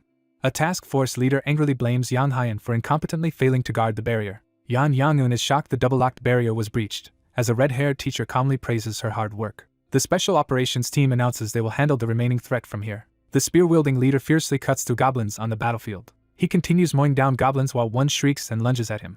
He focuses power into his glowing red fist for a devastating punch. His blows sends goblins flying and shattering the ground. A female lightning mage blasts more goblins away with electricity. She concentrates, eyes sharp behind her glasses, lightning circling her arms. Her magic erupts as a huge lightning pillar obliterates a cluster of enemies. The spear leader calmly clasps his hands after the fighting subsides. He compliments teacher Li Hyang on finishing the battle cleanly with her powerful one-hit spell. He thanks the teachers for cooperating and says their help made clearing the area quick. They reply that seeing the unit's skill was an honor. He notes they still do not know where the mastermind is hiding and orders an immediate full search once they regroup. The red-haired teacher says she does not know who the mastermind is but suspects someone. Yan Yangun anxiously clutches her clothes as attention turns toward her. The red-haired teacher grabs Yangun, demanding to know what she really did when lifting the barrier. Others try to calm Yunjin, but she shouts that Yangun might be a demon, shocking the crowd. Bystanders criticize Yunjin for accusing the woman who removed the barrier and question her behavior as a teacher. A task force member asks if they should step in, but his leader decides to wait and watch. Yangun mocks Yunjin, saying the barrier only took long because she had to match Yunjin's per skill, while Yunjin insists she saw something. Seojun points out that each time Yunjin dispelled the barrier, it mysteriously relocked with an extra layer. He steps forward, introduces himself to teacher Kim Yunjin, and confirms he was present at the third-year exam hall. Yunjin is amazed he noticed the barrier anomaly. Seojun simply says he sensed something was off. Seojun remembers his friend asking him to keep their roles secret. He lies that he just understands barrier theory well, thinking he hates lying to teachers but has no choice. Investigators remark that even Seojun doubts the barrier story, so they resolve to look into support Mage Yan Yangun. A hooded man watching the scene looks tense as task force members glance his way. Yan Yangun curses inwardly as her plans start to unravel. Surrounded by people, she mentally calls out to Master Chionhei, asking what to do next. A dark, purple-shrouded Chionhei appears and orders her to do what must be done. Seojun immediately identifies him as the mastermind and orders the task force to capture him. Seojun and the spear leader launch a combined blue and red strike at Chionhei. Their simultaneous attacks crash into Chionhei's shadow, creating a violent impact. Afterward, the spear leader remarks that Yan Yangun turned out to be an A-rank demon, making the situation serious. Yan Yangun, now revealed as a demon, decides that if the mission has failed she must take drastic action, turning on Seojun. Possessed men around them scream and start transforming into demons, causing panic. Yangun's eyes glow red as she fully activates her demonic power. She orders the transformed humans to kill as many people as possible before dying, while Seojun draws his glowing holy weapon. Seojun tightly grips the weapon, imbuing it with sacred light. Working with the spear leader, Seojun slashes Yan Yangun in a coordinated, bloody strike. Spattered with blood, Seojun tells the demon she chose the wrong place to attack. The spear leader watches grimly, ready to continue the fight if needed. One of the rampaging transformed men lies severely injured as healers and others surround him. Teachers restrain another possessed man with magic circles, reminding everyone this is the Magic Academy. After the battle, the spear leader thanks Seojun for his help and notes it has been a year since they met at the chairman's home. He praises Seojun's growth as a mage and tells him to claim his demon subjugation reward, leaving Seojun flustered but grateful. Seojun thinks he should have asked the leader's account number earlier to pay him back. While chaos still raged earlier, Seojun reflects that the real thanks belonged to his friend Kim Sunwoo, who broke the barrier. In another fight, Sunwoo activates his enchanted shoe, triggering blue wind magic as he moves. He uses that speed to unleash a slicing gust, clearing obstacles. Sunwoo is shocked to see an explosion nearby and realizes something terrible is happening. Horrified, he cries out in denial as he runs toward the blast source. Inside, Yuera stands amidst flames as a demon calls her the child of prophecy, while her friend cowers behind her. A white-haired man appears, identifying her as Yuera, second-year rank 2, and says her performance disappoints him. The man mocks her as a supposed genius rival to Seojun, implying she has not lived up to her reputation. As he toys with Era's frightened friend, he taunts Era about something holding her back from using full strength. The friend wonders how things turned so dire. The friend recalls that she and Era had just been training when monsters and demons suddenly attacked. Determined to help, the friend charges up blue magic, vowing to fight alongside Era. Era, wreathed in fire, tells her friend not to interfere and to run instead. The white-haired demon arrogantly declares he will handle Era alone, hurling a massive fireball. He sneers again, asking if that is all Era can do. As they clash, he concludes Era is not the prophesied one he is seeking. He seizes Era by the throat with dark energy, choking her. While strangling her, he revels in the high-quality mana in her blood and claims he can hardly restrain himself. Era struggles to breathe, her fire flickering as she weakens. Suddenly his arm is struck with blue magic, forcing him to loosen his grip. Era's friend yells at him to let Era go and bravely declares herself his opponent. The demon comments on their touching friendship as Era lies unconscious behind him. He sneers, asking what she thinks she can accomplish with such weak power, as he charges another dark spell. The friend fully understands she cannot win. Yet, she resolves she cannot abandon her friend just to save herself. With that resolve, she unleashes her strongest ice blue magic. Her attack tears through the demon's side, leaving a bloody gash. The demon's eye glows red in shock at being wounded. Realizing his injury is not healing, he recognizes the mysterious power she used. The friend is stunned her magic is not normal ice, and notes its mana cost is enormous. Exhausted, she collapses across the arena from the demon. The demon laughs, realizing she is actually the prophesied mage born to destroy demons, and exults that he has found her. Looming over her, he vows to personally kill the child of prophecy. A calm voice interrupts, saying that will not happen because the child of prophecy is too important. Sunwoo appears, activating Heart of the Great Nature and declaring the demon will be the only one to die here. The demon furiously tries to blast him aside with dark power, shouting not to get in his way. His power erupts in a massive purple explosion that engulfs the area. Sunwoo blocks it with a shining magic barrier, stating the attack will not work. The demon screams as Sunwoo's magic starts tearing into him. Sunwoo and the friend rain down spheres of blue energy, repeatedly striking the demon. The demon falls to his knees as his body begins disintegrating. In terror, he marvels at Sunwoo's overwhelming mana and questions how such a brat could wield it. Sunwoo explains coolly that he has more experience than he appears, pressing more power into the demon. The dying demon grins that at least Sunwoo will not die alone, hinting at a final act of malice. Sunwoo holds a glowing orb to the demon's head as the body crumbles away. Dark energy disperses from the demon's collapsing form. With his last strength, the demon lunges toward the unconscious girl, screaming for the child of prophecy. Sunwoo instantly prepares another spell to intercept the attack. His blast slams the demon away from the girl. Blood sprays as the demon is mortally struck from afar. Sunwoo looks at the magic still swirling around his watch-like artifact, surprised. A system window announces that B-rank villain Jin-san has been eliminated and causality has increased. Another message grants Sunwoo the title Savior and rewards him with 3,000 points.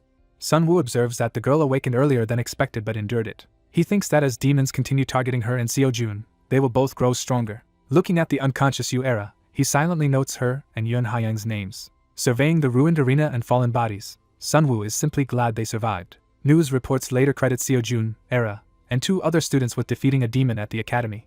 In the hospital, Era scoffs that Seojun is being hailed as a hero despite doing little. Haiyang rushes over, insisting Era did a lot and urging her back to bed. Haiyang reminds Era that Era protected her from the demon, while Haiyang fainted in embarrassment. Sitting together, Haiyang says their injuries are minor and the school just wants them to rest now that exams are over. Era quietly admits she heard Haiyang fought the demon while she was unconscious. Haiyang asks why Era did not run when she had the chance, brushing it off by saying anyone would have done the same. Haiyang recalls being alone once and helped by Sunwoo, which made her want to be that kind of person for others. She says that memory gave her the courage to stand against the demon. She tells Era it is okay to lean on others when things are tough. The word rely echoes in Era's mind, stirring buried emotions. Era remembers her home burning down. In that fire, her wounded parents begged someone to take Era and flee. Young Era screamed for her mother and father. She reached out in horror as debris and flames consumed them. Back in the present, Era grips her bedsheets tightly, shaken by the memory. Struggling with pride, she says she does not need anyone's help but admits she should at least say thank you this time. Haiyang points out that without Sunwoo they both would have died. Confused that Sunwoo supposedly saved them, Era asks what that means, and Haiyang tells Sunwoo to explain. Sunwoo steps into the hospital room. Smiling from the doorway, Sunwoo greets them and asks if everyone is okay. Sunwoo visits the girls in the hospital room, saying he came to give them something. He hands Yu-era an envelope containing her 5 million won share of the demon subjugation reward, which surprises her. Sunwoo explains he is giving her the money because officials said she killed the demon, though she hesitates to accept it. He recalls that when he arrived the demon was already badly weakened by Yu-era's attacks and Yun Haiyang's support. Sunwoo describes the demon fight as fierce, while Haiyang is impressed and Era looks skeptical. He insists he only delivered the finishing blow, and refuses to take money earned mostly through their efforts. Yu-era tells him to split the 5 million won reward between herself and Yun Haiyang. Before leaving, Yu-era shyly thanks Sunwoo for saving her. Era and Haiyang watch him go, leaving a quiet moment behind. Sunwoo internally laments that his plan to get closer to Yu-era through Haiyang might have been premature. A system message informs him that Yu-era's affection toward him has risen to level 1, and he gains 2,000 points. Haiyang laughs that Era is only acting aloof because she is embarrassed, noting Era's strong pride. The system then offers a limited time 50% discount on a 30 kg spatial pocket, and Sunwoo happily decides to buy it. Meanwhile, Yu-era storms down the corridor, fuming that Kim Sunwoo lied about something unbelievable. She recalls that when she lost consciousness the demon was still at full strength, so Sunwoo must have killed it alone. She thinks about how Sunwoo, supposedly neither manifestation nor support type, suddenly showed prodigious talent in every area. She also remembers Yun Haiyang's spectacular ability from the fight. Images of battle flash by, reinforcing how extraordinary their powers were during the demon attack. Era remembers being told that Sunwoo had helped Haiyang a great deal as well. She wonders why someone with such ability would live like a low-key underachiever, concluding there must be a reason. Era speculates grimly that, like her, Sunwoo might have lost his family to demons. Elsewhere, Hyung looks out a sunny window, setting up a private talk with Sunwoo. She confirms with Sunwoo that he has not told anyone else about the mysterious power she awakened. A flashback shows his text telling her to hide her new ability for now so training will not become harder, which she agrees with. Hyung enthusiastically declares she wants to study her demon-slaying power herself, and Sunwoo encourages her attitude. Sunwoo notes that compared with the original story, Hyung awakened her demon-slaying power about a month early. He reasons that if she builds strength sooner, she will become a major asset in the future battle against the Demon King. Sunwoo resolves to safely raise Hyung as one of Seojun's future companions and offers to create her training plan. Hyung timidly grabs his sleeve, saying there is one thing she wants to ask. She asks if he rushed straight to the training grounds after the barrier fell because of her. Blushing, Hyung lists the midterms and the attack, saying he always looks out for her. Sunwoo is taken aback as she hesitantly begins to suggest he might like her. She directly asks why he kept worrying about her so much during both the exams and the attack. Internally she wonders if he likes her, while Sunwoo is further flustered. Sunwoo quickly denies her assumption, saying it is not what she thinks. He explains he trusted her potential during midterms and ran to the scene only because he saw the explosion, not specifically for her. Relieved yet slightly disappointed, Hyung accepts his explanation. Sunwoo teasingly asks if she had thought something else, and she frantically denies it. She laughs it off as a joke while Sunwoo thinks to himself that her naive, bright nature makes such reactions unsurprising. Sunwoo reflects that although Hyung is important, she belongs with her own group, while he will focus on planning from behind. Hyung tells herself she should not misunderstand his intentions, trying to calm her feelings. She then hands Sunwoo an envelope with 7.5 million won, insisting he at least accept this money. She calls it his tuition fee and says they will work together from now on, addressing him as her teacher. Sunwoo resolves to properly raise Hyun while privately thinking kids do not understand the value of money, though it benefits him. Excited, he declares that training will begin tomorrow. Suddenly he notices something on his phone that shocks him. Sunwoo exclaims in surprise at what he sees, leaving Hyun confused. His screen shows notifications that multiple people have transferred him large sums of money, and he wonders why everyone is doing this. Elsewhere, Seojun smirks over his own phone, thinking the others are desperate because they cannot give him their money. Time passes and Sunwoo steps into school, his shoes clicking as he walks toward his next goal. He narrates that after midterms he finally met teacher Lee Hyung's requirement by reaching 72nd place. He enters the special class lecture hall, a place he had never seen before regressing. The narrative introduces top third-year students Kim Chang-hyun and Park Min-yi. It then highlights first-year rank 1 Choi Seo-yoon and rank 2 Jeon Min-ji. Inside, classmates call Sunwoo over to sit near them. Era watches quietly, saying nothing as he approaches. Sunwoo thinks being in the special class will let him influence future key events, but is immediately grabbed as someone calls him a rat. Blonde student Park In-hwan mocks him for killing a half-dead demon and questions whether he belongs at their table. Sunwoo answers that he qualified by the teacher's rules. In-hwan threatens to remove him himself, sneering about Sunwoo's low 72nd place rank. Another senior shouts Park In-hwan's name and orders him to stop as the confrontation escalates in front of the class. Seojun defends Sunwoo, pointing out that Sunwoo's midterm time was 22.43 seconds and implying the class average did not actually drop because of him. Era coolly adds that if they ignore the very first test, Sunwoo's performance is better than Park In-hwan's, further undercutting him. She tells In-hwan he is the one lowering the class's level and should behave himself, making him seethe. In-hwan remarks that he did not know Era cared so much about Sunwoo but continues to act hostile. Losing his temper, In-hwan shouts that he cannot follow their advice and lunges to punch Sunwoo. Sunwoo catches his fist mid-swing, stopping the attack. Holding In-hwan's hand in a painful grip, Sunwoo calmly asks what happens if In-hwan cannot make him leave. Furious, In-hwan ignites his power, flames wrapping around his fist as he yells at Sunwoo. Before he can act further, a powerful blow from another person strikes him, stunning him. Young Hyun-soo, a special task force member, kicks In-hwan away and tells him to cool his head. As smoke rises from the crater where In-hwan lands, Hyun-soo checks if Sunwoo is alright. Sunwoo thanks Hyun-soo, noting that this intervention matches how the original story unfolded. Hyun-soo praises Sunwoo's midterm, saying he recognized his talent, and announces that the special task force will oversee the special class's activities. He casually orders others to wake In-hwan up, saying he expected trouble from him. Hyun-soo then worries privately that he might have gone too far with his kick, muttering about kids. Later at headquarters, Hyun-soo reacts in shock when told he must go work at the school. He reviews how demons who usually hide individually had coordinated to attack the academy, which seems highly suspicious. Discussing with another agent, he notes demons typically answer only to a king, and concludes an insider must have helped them infiltrate. Their superior orders Hyun-soo to cooperate with the school to discover the demon's objective and the traitor. Hyun-soo introduces himself to the special class as a representative from the association's special task force. Students ask if this means they will be deployed to real demon hunts or anti-terror missions. He says not immediately. Instead, he explains, under his guidance they will take part in missions scouting monster appearance zones. He warns that the missions have dangers and they must report anything suspicious right away. Inwardly, he reflects that the area is actually a safe secret training field for the task force. He notes there is one dungeon there, but it has been cleared, and surveillance magic circles will detect anyone suspicious. Because special class students have more freedom than others, he suspects the insider is likely among them. Sunwoo thinks this is probably Hyunsu's belief too and takes note. Sunwoo, however, knows there truly is a demon insider at the school and reasons that the traitor will stay quiet for now. He focuses instead on the dungeon's hidden stage, where he must ensure Seojun gets an S-rank sword. During the coming activity, he plans to support Choi Seoyun, who will accompany Seojun. Hyunsu ends the briefing with a loud declaration and his staff thumps the floor. He orders the students to form pairs and move to the operation area, while Sunwoo resolves to follow the original storyline exactly this time. Sunwoo worries that his unexpected addition to the class might somehow alter the random team assignments. That evening, he stands under the stars, realizing something about the outcome. He learns he is paired in Group 14 with first-year rank 1 Choi Seoyun, which surprises him. Seoyun, misreading his expression, wonders if sharing a group with her disappoints Sunwoo. Other male students glare jealously at Sunwoo for being teamed with Seoyun, grumbling that he gets her all to himself. Seoyun notes that unlike the others, only Seojun and Sunwoo do not seem excited to be paired with her. She internally complains that the one person who dislikes her is Sunwoo, not Seojun as she might expect. Seojun tells Seoyun they should head out first, and she agrees.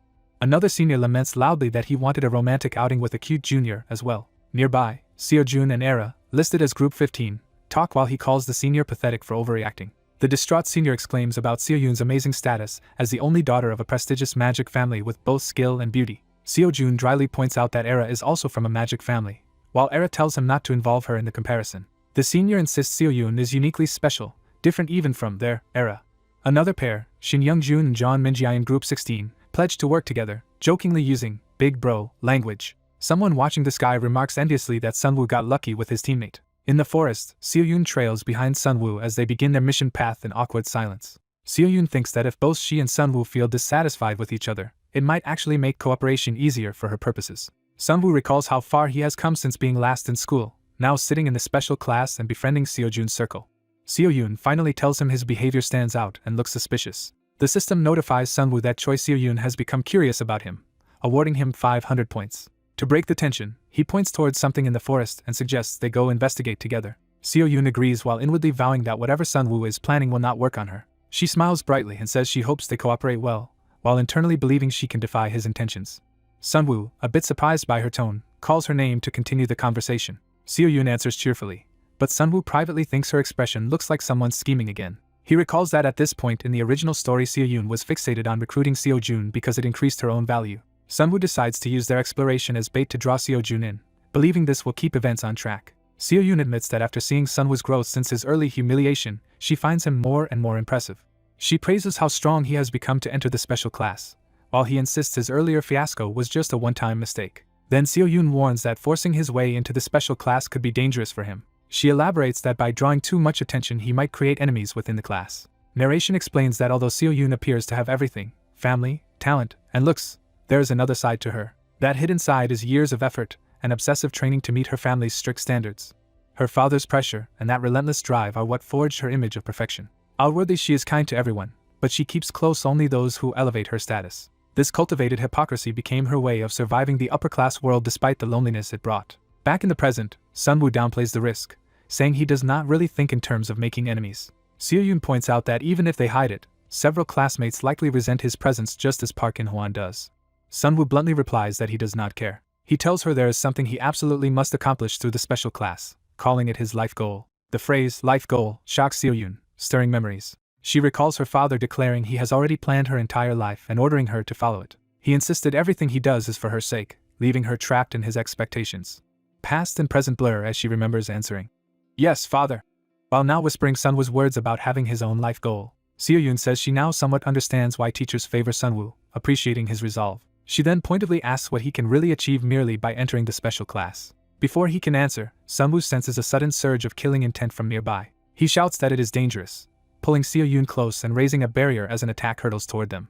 A flaming projectile slams into the ground where they stood, and he realizes they are under attack. They see that the assailant is Park In-hwan, who accuses Sunwoo of still not understanding his place. Wreathed in flames, In-hwan gives Sunwoo one last chance, ordering him to keep his head down at school if he wants to live. Sunwoo readies a glowing blue spell and calmly asks what happens if he refuses. In-hwan grits his teeth, on the verge of losing all restraint. He erupts in rage, screaming that Sunwoo should die as he charges in with blazing power. A magical purple eye opens in the forest, revealing remote surveillance. Through these conjured eyes, task force members watch Inhuan's fiery rampage from above. They also observe other students battling monsters elsewhere in the forest. Support Mage Beck Yijin, watching via the eyes, wonders if there really is a demon spy among these kids as ordered, while introducing himself as part of the Counter-Terror Special Task Force. The Special Task Force agents discuss that the students look like ordinary trainees and decide any demon spy will reveal themselves once the kids leave the training area. They order that any suspicious student, or anyone leaving the training zone, must be reported immediately. Using his magic eye, the agent spots something unusual among the students and wonders if one might be an insider. Through the eye, he watches the students fighting with desperate intensity, noting they are battling as if their lives are on the line. Observing Kim Seon-woo's group, he admits their magic output is high and worries that a prolonged fight with the rank 5 senior could interfere with their larger plan. Kim Seon-woo begins, channeling a strong wave of magic energy. As Choi Seo-yoon shields them with barriers, Kim Seon-woo yells at the rampaging senior to fight only during training and tells Seo-yoon to retreat. Seo-yoon furiously scolds the seniors for turning this into a disgraceful brawl born of inferiority complexes and screams in frustration. Park In-hwan, enraged and burning with power, vows to personally crush Kim Seon-woo. He unleashes a massive fiery attack on Seon-woo, screaming in jealousy that everyone keeps protecting that guy. The blast engulfs the area in flames as Seon-woo is hurled through the air amid the explosion. The monitoring mage curses that the magic circle they were using to watch the training ground has suddenly vanished. When the swordsman's supervisor grabs his weapon to leave, the mage reminds him they promised the school the students would not be harmed. The swordsman insists he will stop the fight himself, and tells the mage to keep watching the other zones and report any incidents. While racing toward the disturbance, he realizes the battling students are Park In-hwan, Kim Seon-woo, and Choi Seo-yoon, a scion of a great magic family.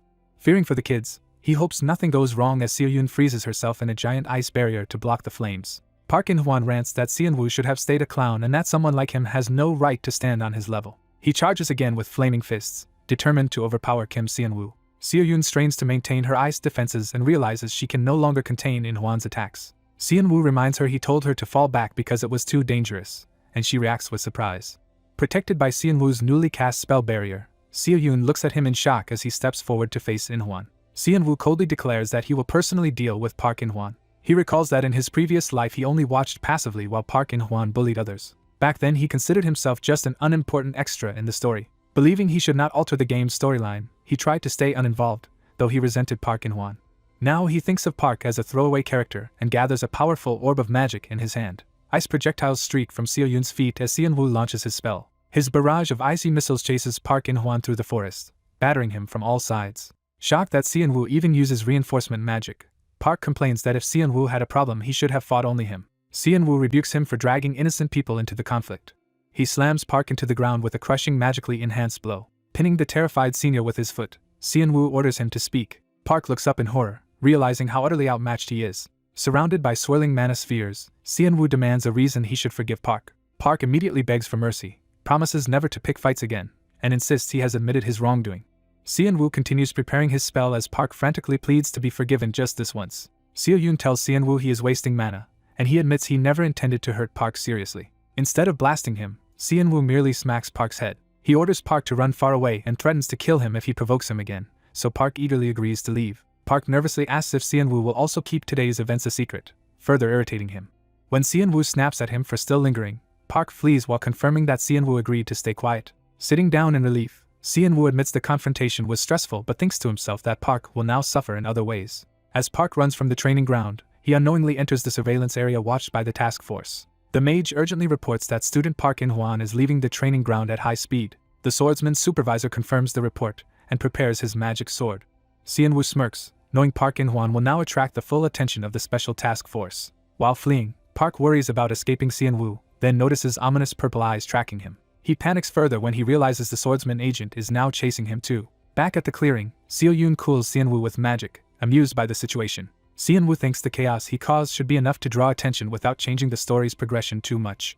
Seo-yoon scolds him for his reckless stunt but admits he looked impressive. She marvels that he managed to defeat rank 5 senior Park In-hwan and says his victory could shake up the senior rankings, while Seon-woo humbly notes he only drove Park off by momentum. She still feels slightly sorry for Park, guessing he only wanted to team up with Lee Seo-jun, and thanks Seon-woo sincerely for saving her. A system message appears showing that Choi Seo-yoon's mastery has increased. Another message states that Choi Seo-yoon's interest in Seon-woo has risen by 1 point, surprising him.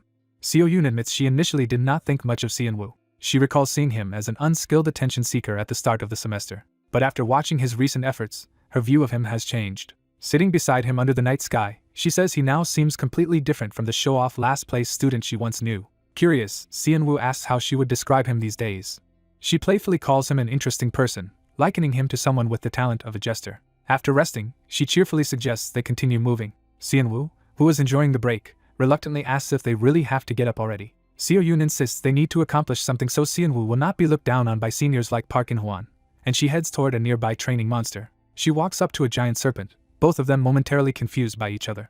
Then she screams the monster's name and starts the battle. Watching, Sian-woo notes that it is only a training monster and prepares his own magic. Seo-yoon dodges as the serpent lunges, when a flash of light element magic suddenly strikes it. Realizing the light attack is not hers, Seo-yoon is shocked. Sian-woo smiles to himself, expecting Lee Seo-jun to show up at this moment.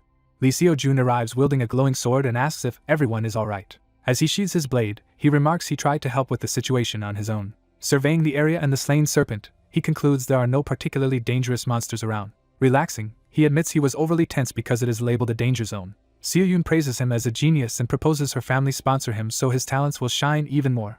He laughs and says they can talk about it later. Watching them, Sian-woo thinks the timing and party members are now perfect. He reasons that as long as the major event where Lee Seo-jun discovers the hidden stage still happens, the story will stay on track. He reveals his earlier pathing was meant to guide Seo-yoon near the dungeon so she would naturally join Seo-jun when he reached it. Sian-woo points out a strange light ahead and calls everyone's attention to it. They see a glowing cave entrance emitting blue light. Seo-jun notices the light and realizes it is shining out from inside the cave. Sian-woo feigns curiosity and suggests they go investigate the light together. The group enters and discovers that the supposedly deactivated training dungeon actually contains a hidden stage. Seo-jun explains that such hidden stages are rare dungeons within dungeons, harder than normal but offering far greater rewards. Sian-woo confirms that events are unfolding exactly as he remembered from the story.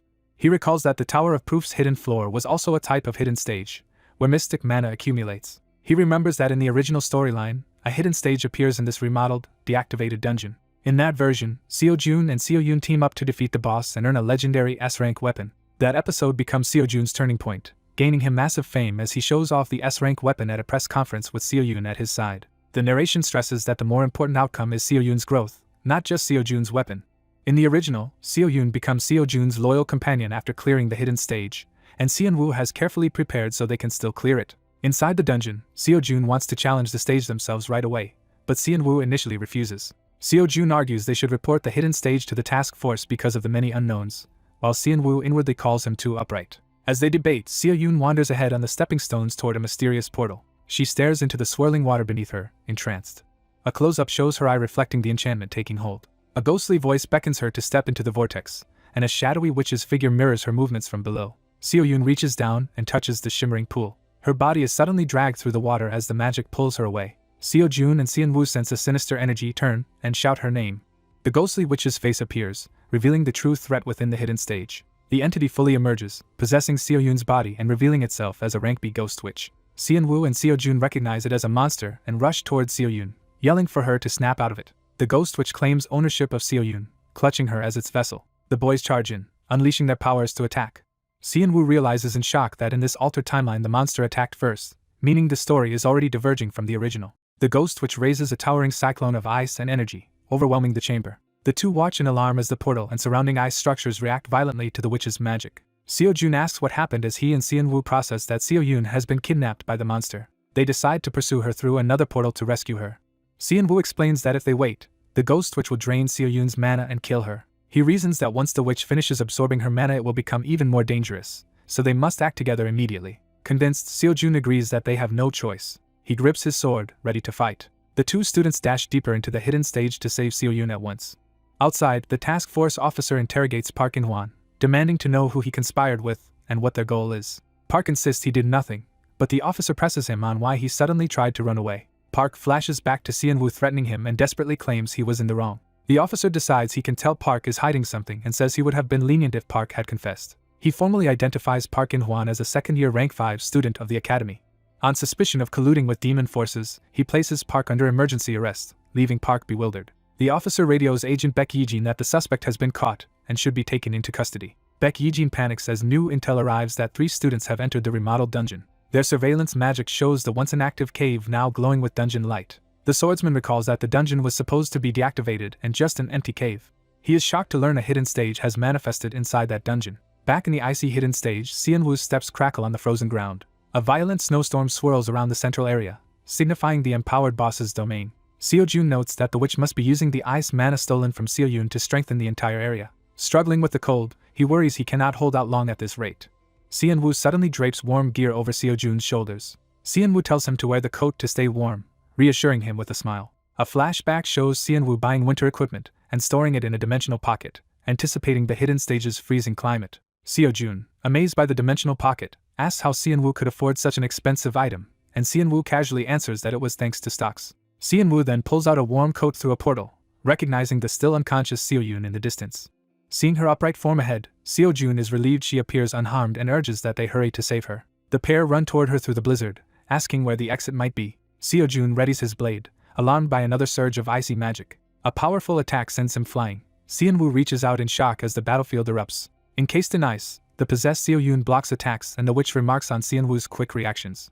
The ghost witch looms behind Xiaoyun, fully controlling her as it mockingly complains that this is no fun. Xianwu's system skill warns of murderous intent from the possessed Xiaoyun, and he explains to Xiaojun they must defeat the ghost witch to save her. Holding Xiaoyun like a doll, the witch savors the taste of her icy mana. It proclaims that once it finishes absorbing Xiaoyun, it will become even stronger. The witch then turns its power on the boys, declaring they are next. Xianwu notes that as an undead, the ghost witch is vulnerable to Xiaojun's light attribute even though the situation is dangerous. Xiaojun rockets forward on a beam of light to strike, while Xianwu supports from below. Xianwu dodges falling ice as he maneuvers into position. He resolves that as long as the witch inhabits Xiaoyun's body, they must fight carefully. The narration highlights that Xiaoyun, normally first-year rank 1 and a manifestation-type mage, is now being weaponized by the ghost witch against her own allies.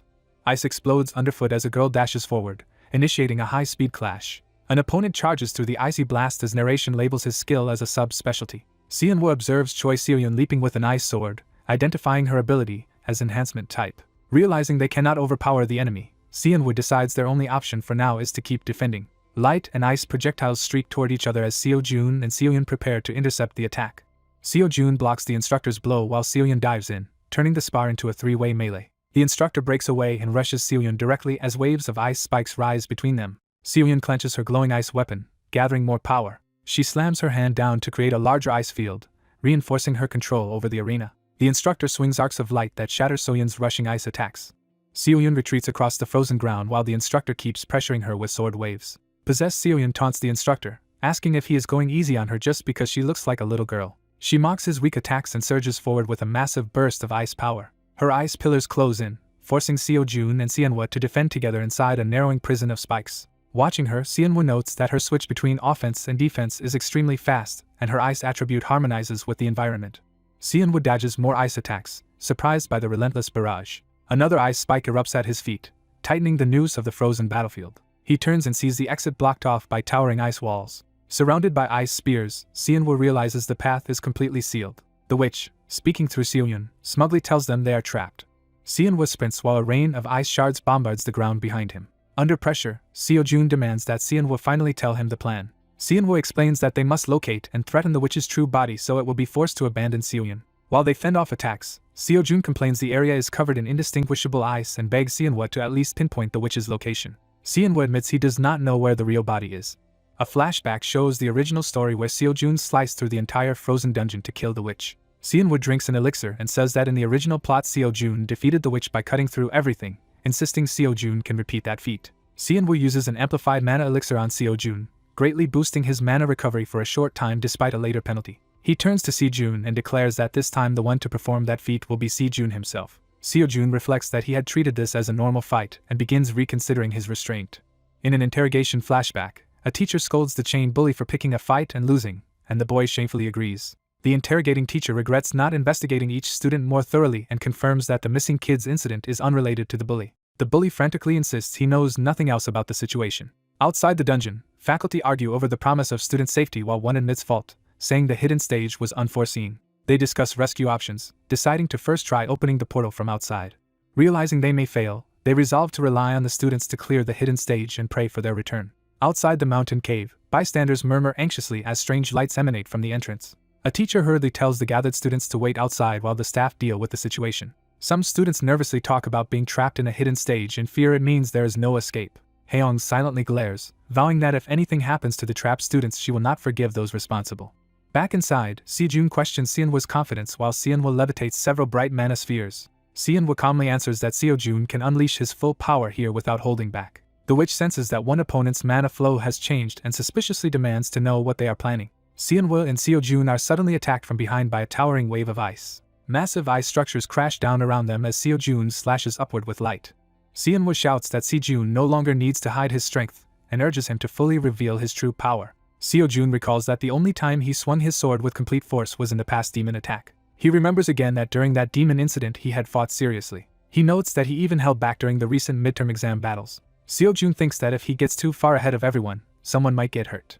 Haeyoung had once warned him that overwhelming strength could cause collateral damage. Watching Sejun now, Seonwoo realizes Sejun noticed a subtle mana difference and calls out to him. Sejun finally decides that they should both go all out. The witch laughs at their declaration and dares the human brats to try. As Sejun's power erupts, Seoyun is stunned by the overwhelming light Sejun is releasing.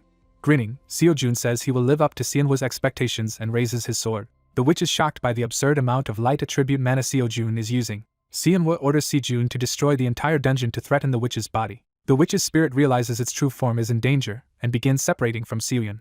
A pillar of light annihilates the ice structure deep in the dungeon.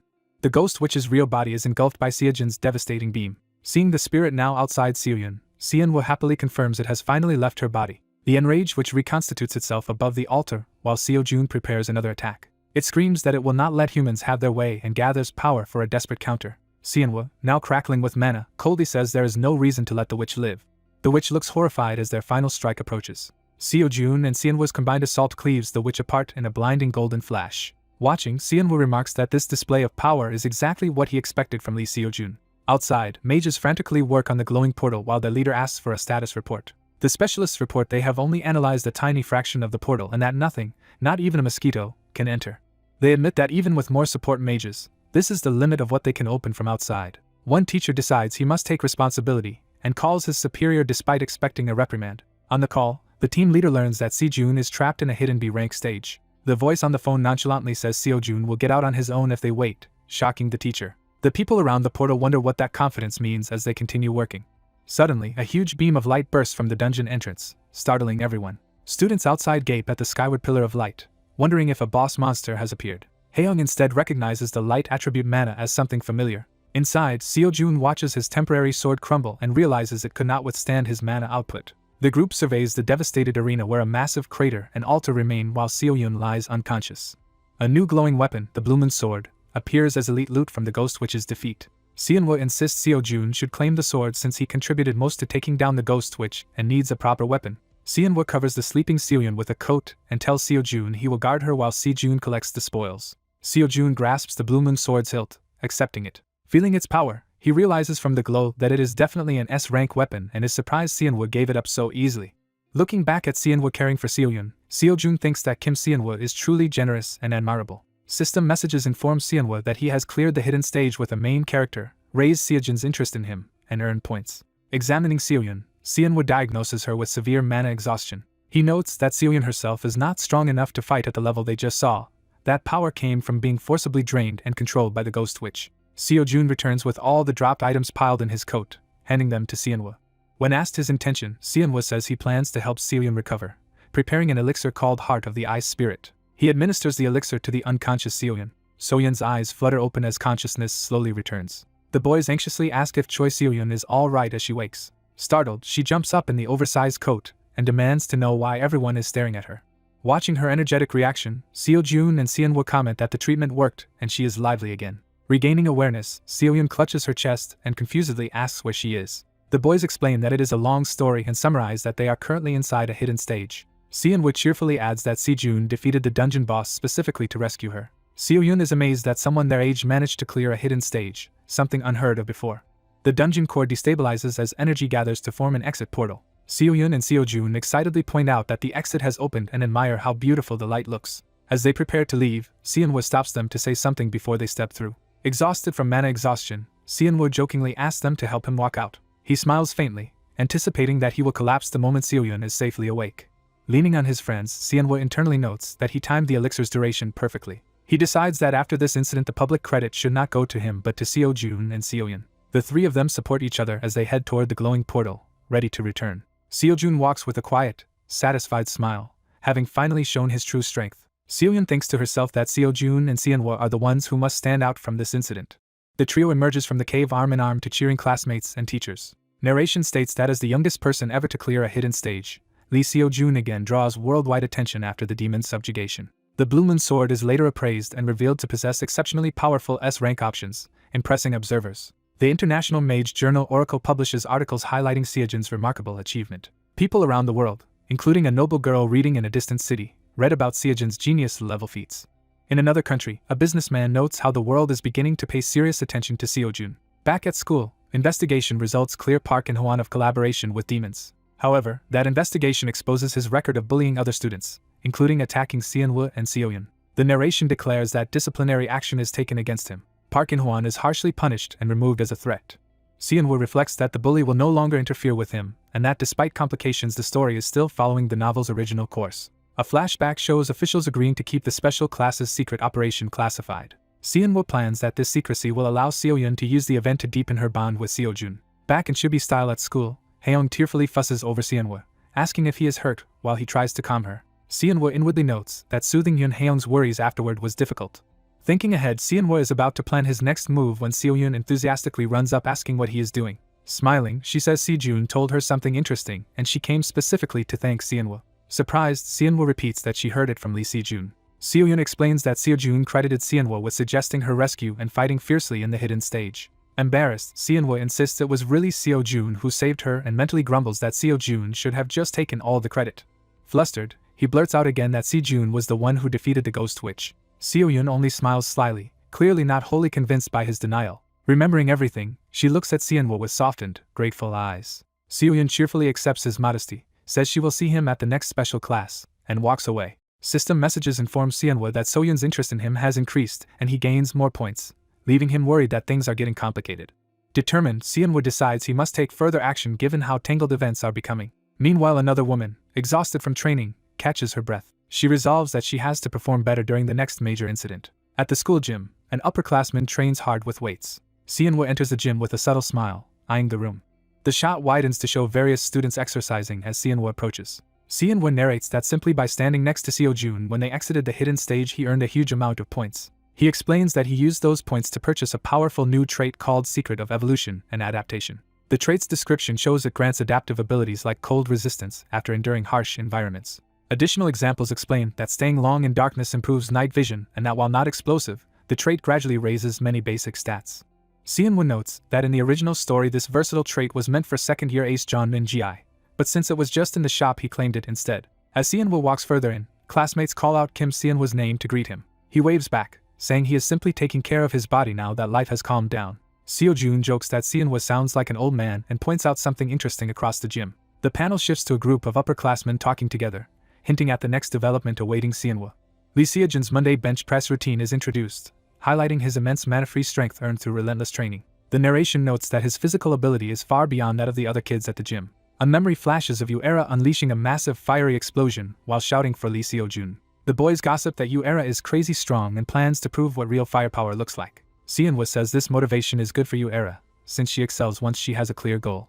A student wonders why PE teacher Jang Ancheol, usually always in the fitness room, is absent today. They recall that the teacher normally spends every free moment doing bench presses in the gym. Another student secretly explains that Jang Ancheol is out patrolling because a blood-drained corpse was found near the school. The boys react to the idea of a demon attack but joke that their genius Lee Seo-jun will protect them. They cling to Seonhwa and dramatically proclaim their trust in him, annoying him.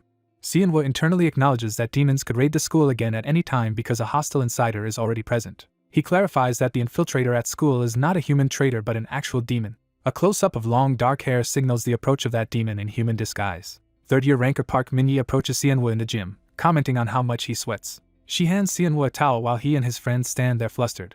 Park Min-yi and Seonhwa share a brief, quiet gaze as the gym watches. Another boy flatters Park Min-yi's beauty, and she thanks him politely. Seonhwa thanks senior Park Min-yi for the towel, addressing her respectfully. She cheerfully tells him she is always cheering for him and encourages him to keep fighting. Her eyes darken as she quietly calls out Seo-jun's name, hinting at deeper intent. A flashback shows Park Min-yi sitting in a pavilion with someone, implying an intimate encounter. In that memory, the man in her arms suddenly begs to be saved in terror. The scene reveals she was actually biting his neck, vampirically drinking his blood.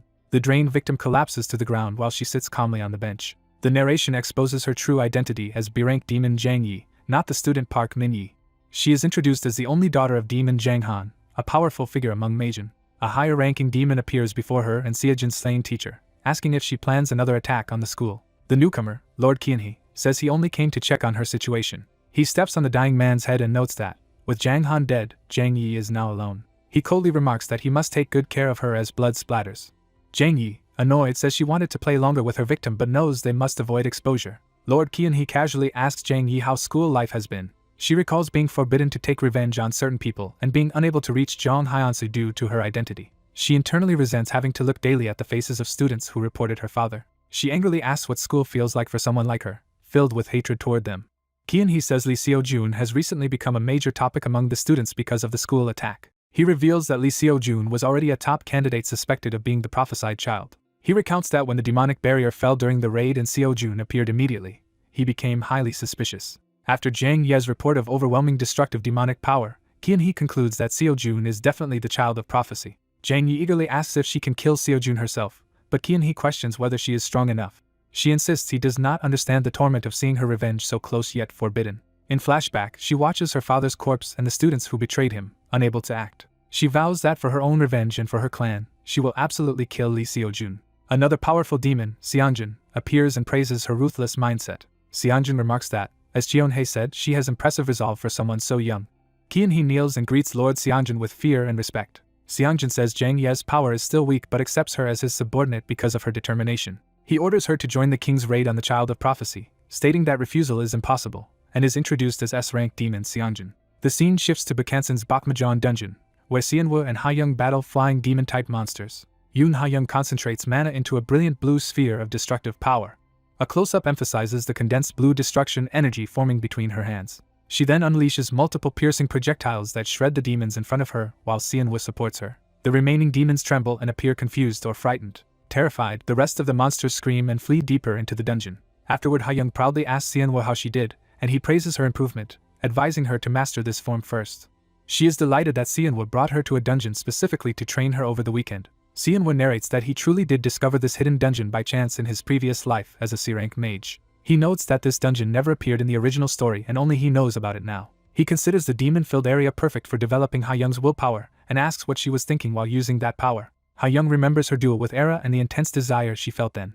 She realizes she wanted to protect the people next to her when she manifested that power. The narration explains that controlling destruction power requires a special, unwavering will, and that Ha-young's will has a particular focus. Ha-young says she now wants to work hard like Seonwoo and join the special class, which Seonwoo quietly acknowledges was his aim. Seonwoo promises that if they keep training together every weekend in dungeons, she will surely reach the special class. Blushing, Ha-young thinks their dungeon trips feel like dates and says she would come anytime.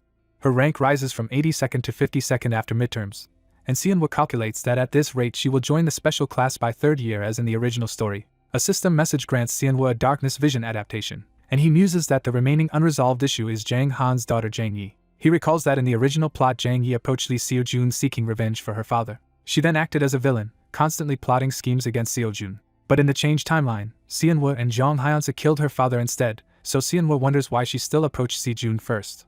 Watching her, he senses something is off about her current behavior. He decides that before Jang Yi can cause more harm, he himself must take the initiative. The next day he deliberately arranges to meet her alone on a school balcony, planning his move. Jang Yi, in her Park Min Yi guise, greets him by name, recognizing him as the student Seo-jun rescued. She approaches, cautiously channeling purple demonic energy in her hand, while asking what he wanted to say.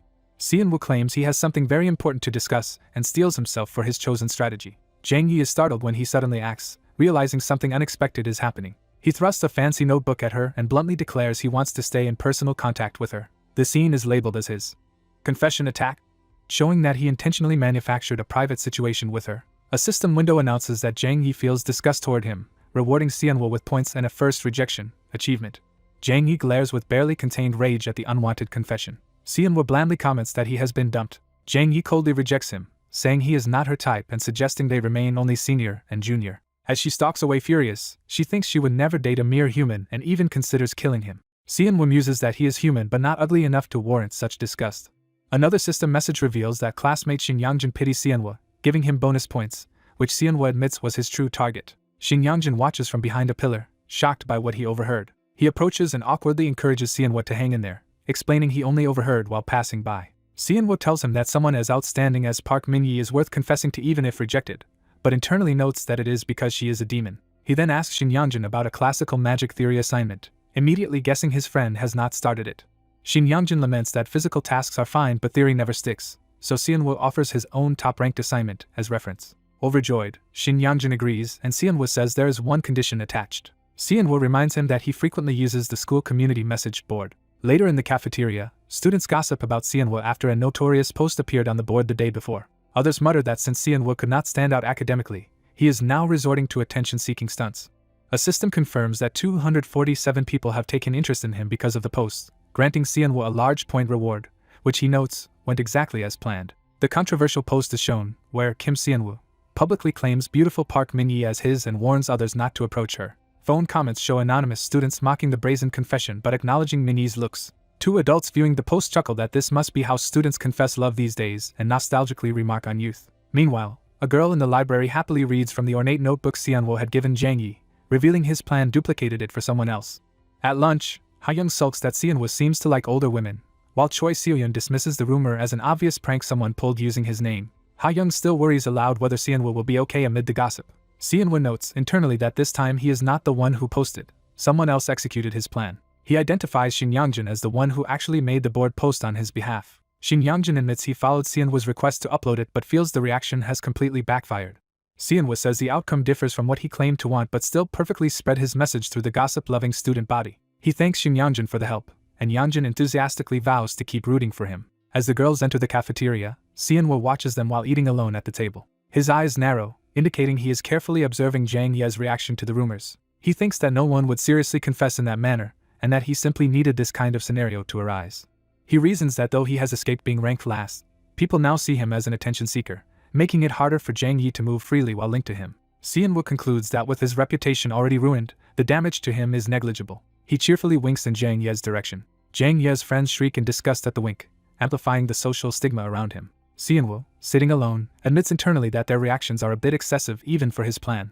The girls complain that nice pretty people like Min-yi always attract weirdos and tell her she should just ignore Seonwoo. Furious, Jang Yi thinks she must kill Lee Seo-jun but now all eyes are on her because of Kim Seonwoo. Seonwoo waves brightly and calls out to her, keeping up their public connection.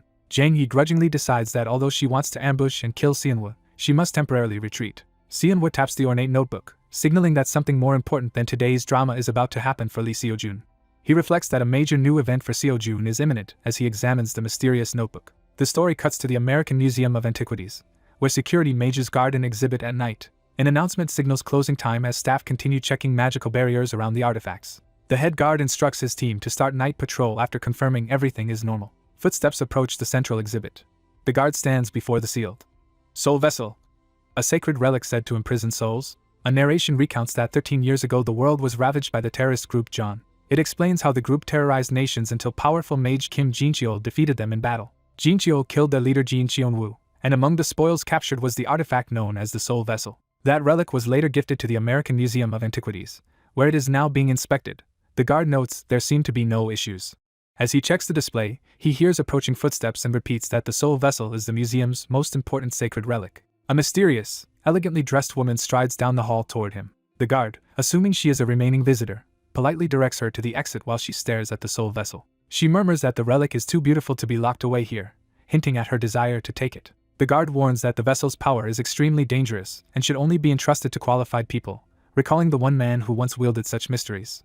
He lectures that the Mage Association now safeguards the relic so it cannot be abused by former terrorists, and insists its power must serve the public good. The woman disagrees, saying great power should serve a greater purpose and accusing the association of hoarding it, her body crackling with yellow energy. The guard realizes too late he is facing a powerful enemy and is overcome with fear. He shouts for guards to expel this potential criminal at once. A massive enforcer named Scar smashes him to the floor, revealing more intruders.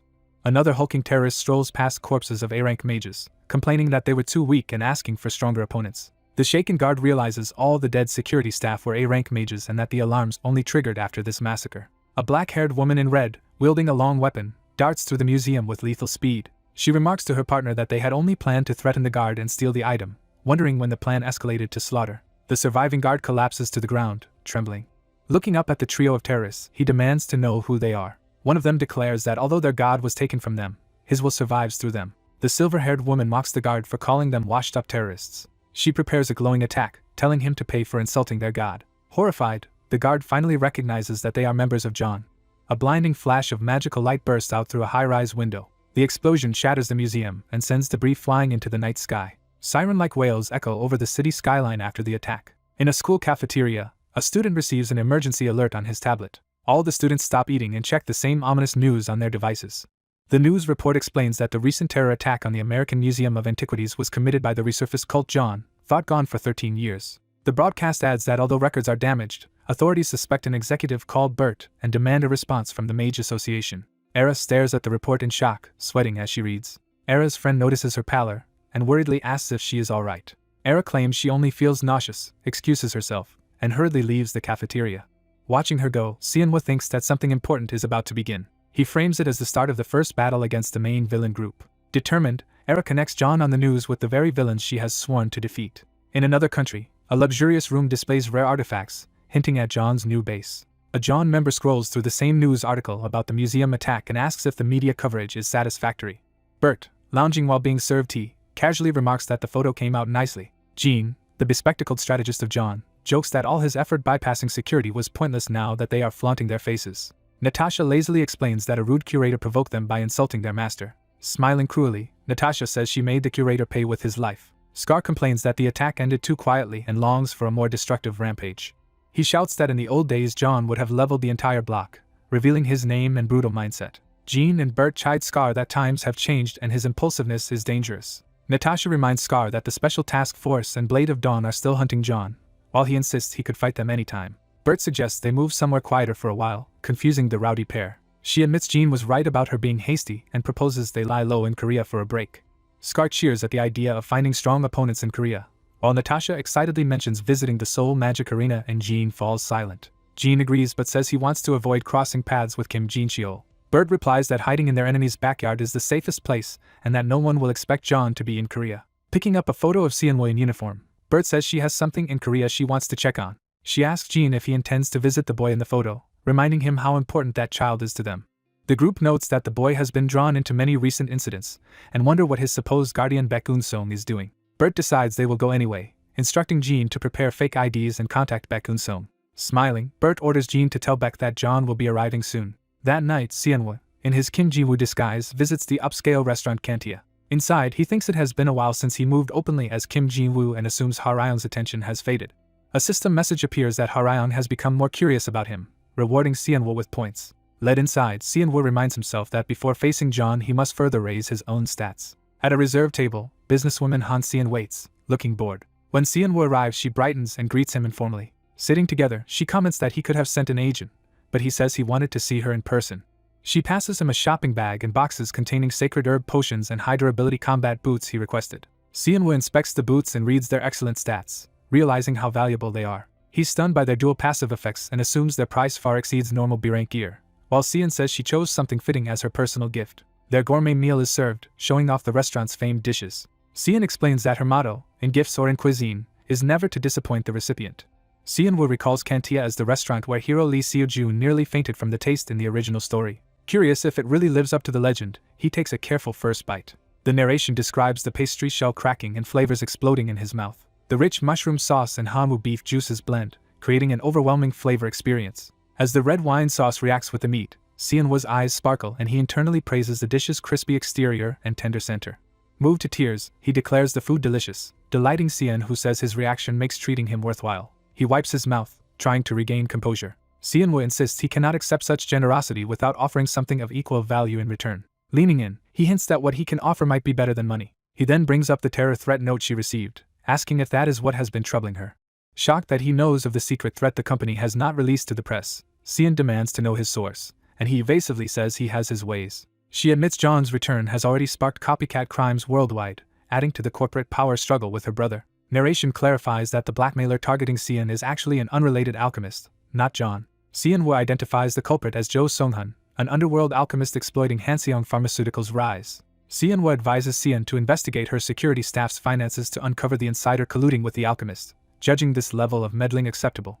Later, the two stand outside the restaurant under the night sky, continuing their talk. Seon silently marvels that Seonwoo knows information even she, an executive, was unaware of, and wonders about his mysterious source. She hesitantly calls out to him as Mr. Kim Ji-woo. Seon then straightforwardly asks him to work for her, saying she does not know his current employer but wants him on her side. She promises that with someone like him backing her, she would not lose to her brother and offers a massive salary and exceptional treatment.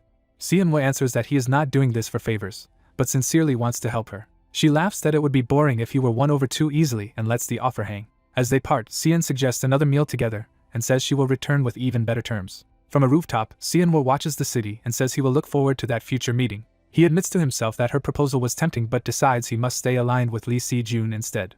He upgrades his new boots to A rank, gaining an active air walk skill that lets him step through the air briefly. Delighted that the boots now have triple options thanks to a hidden stage drop item, he prepares to test them. He sprints off the rooftop, running through the air between high rises. Blue mana flares around his feet as he activates air walk mid-leap. Seon-woo soars forward at high speed, testing his mobility across the skyline.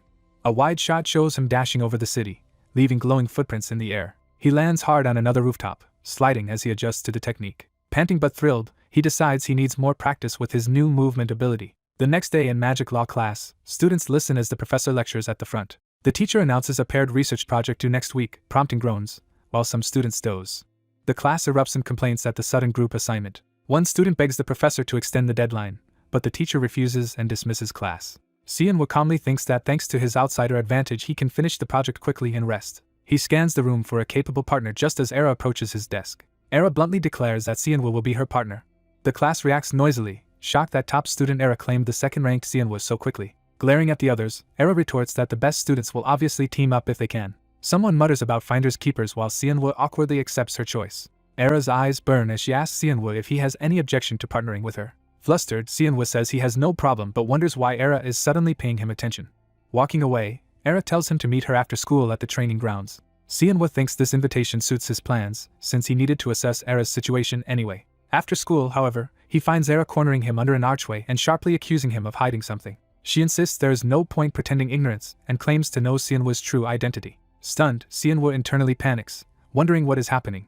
Era repeats that she knows who he really is and will not be fooled. Seon-woo stammers that he does not understand, while wondering which of his many secrets she might have discovered. A mental prompt lists several possible identities: hidden stage survivor, regressor, possessed person, Kim Ji-woo, or future event knower, and he frets over which one she means.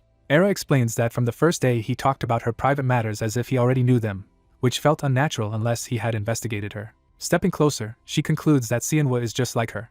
She reveals her theory that he is also a victim who was caught up in John's terror attacks. Narration recounts John's history of massacring mage families and minorities 13 years ago while pursuing the power called mystery. It shows young Era's household as one of those prestigious families destroyed by John. Era and her sister are depicted watching their burning estate after their relatives are slaughtered and their treasures stolen. From that day, Era vowed to grow strong enough to avenge her family by killing John herself. She has spent 13 years relentlessly training her magic for that purpose. Back in the present, Seon-woo is confused why she assumes he shares that victimhood. She says her suspicion grew during midterms and was confirmed yesterday. Era recalls that when the news of John's return broke, Seon-woo alone stayed eerily calm, as though he had anticipated them. She compares that numb reaction to her own feelings whenever John is mentioned.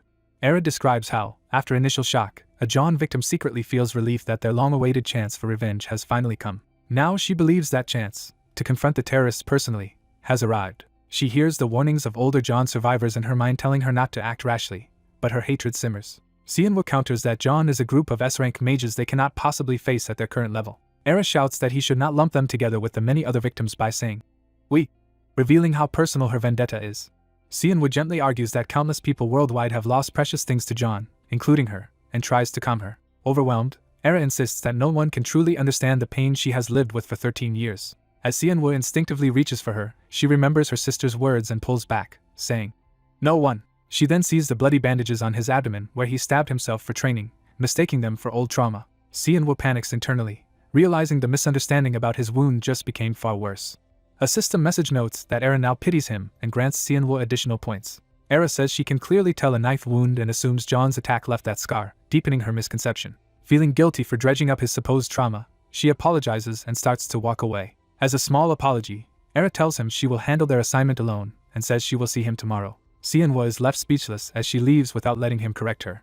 He finally calls out, saying to forget the assignment and implying something more important. He declares that instead he wants to help her achieve her revenge. To persuade her, he reminds Era of what he told her on the first day of school about her potential. Flashing back, he had told her he believed she was better than other top students. Seonwoo now explains he meant it sincerely and promises he can help her become much stronger. He brings up their mutual friend Yoon Haeyoung, implying Era saw Haeyoung's growth and knows Seonwoo's guidance works. Era silently hands him a healing ointment vial, telling him to treat his wound properly so it will not scar. She says that despite his offer, if she does not end this with her own hands, her revenge will feel meaningless. She walks away again while Seonwoo watches, unable to change her mind yet. As she leaves, Era quietly repeats Seonwoo's name, clearly conflicted. She reflects that emotional wounds often manifest as scars and assumes his awkwardness on the first day was due to such hidden trauma. Era concludes that his strange behavior and scars must be tied to John's past attacks. Because she now sees him as that kind of self-sacrificing person, she resolves not to drag him into her vendetta further. Elsewhere, another girl calls out, "Sister," and questions what Era is saying, showing family concern. Era passionately tells her sister she wants to join any organization, whether the Task Force or Blade of Dawn, to hunt John once she graduates. Her sister clasps her hand and quietly says Era's name in worry. The older sister admits she only wants her remaining family, Era, to live a happy life instead of chasing vengeance. Despite this, Era marches across the academy grounds vowing to personally eradicate John so there will be no more victims like them. That night, Seonwoo sits alone in his room under the window light, brooding over the day. A system message informs him that gaining the socially distant Era's trust and personal story has built kinship and earned him more points. Looking at the bloodied bandages and dagger on his desk, he frets about how to resolve the misunderstanding about his self-inflicted wound. He recalls deliberately stabbing himself with the hidden stage dagger to acquire a new adaptive trait. The interface describes the weapon as a paralysis dagger whose poison can immobilize targets, and he notes he did it to gain paralysis resistance. The system confirms he has gained the trait paralysis poison resistance, while he cringes at how impossible it would be to admit he stabbed himself. Deciding that dwelling on it is useless, Seonwoo turns back to training, believing that improving himself is the only real answer. Kim Seonwoo sits at his desk, circulating mana around him as he trains his magic. He explains that every night he refines his mana, plans how to guide the story, sees John as an eventual enemy, and decides that helping Era's revenge will benefit Lee Seo-jun. Determined, Seonwoo thinks about laying the groundwork for his future plans. His skill Nature's Protection ranks up, improving mana recovery, and he resolves to display his power in the upcoming incident. The scene shifts to Yangwon in Gangwon Province, where students enter the Mercenary Experience Program. The program has students form groups, assist mercenary teams for 3 days, and Seonwoo's group is assigned to help Black Flame's escort mission. Seonwoo treks with the others through the forest, sweating but pressing on. He notes that a VIP client specifically requested Lee Seo-jun, which is why their group came here. Seonwoo observes that Jang Yi is with them but assumes she will not attack Seo-jun among veteran mercenaries, just as in the original story. Still cautious, he decides to watch her closely on the way so she cannot approach Sejun. While hiking, Seonwoo amicably offers Minhee a bottled drink. Minhee politely declines the drink but thanks him, trying to stay composed. He then offers her a towel, while she inwardly curses him and vows to kill Kim Seonwoo someday. Other classmates remark that Seonwoo has never been this enthusiastic, while Era, exhausted, tells them not to talk to her and wonders how he has such stamina. Their friend jokes that his matchmaking efforts might finally be working between those two, but Era and Seo-jun both deny it.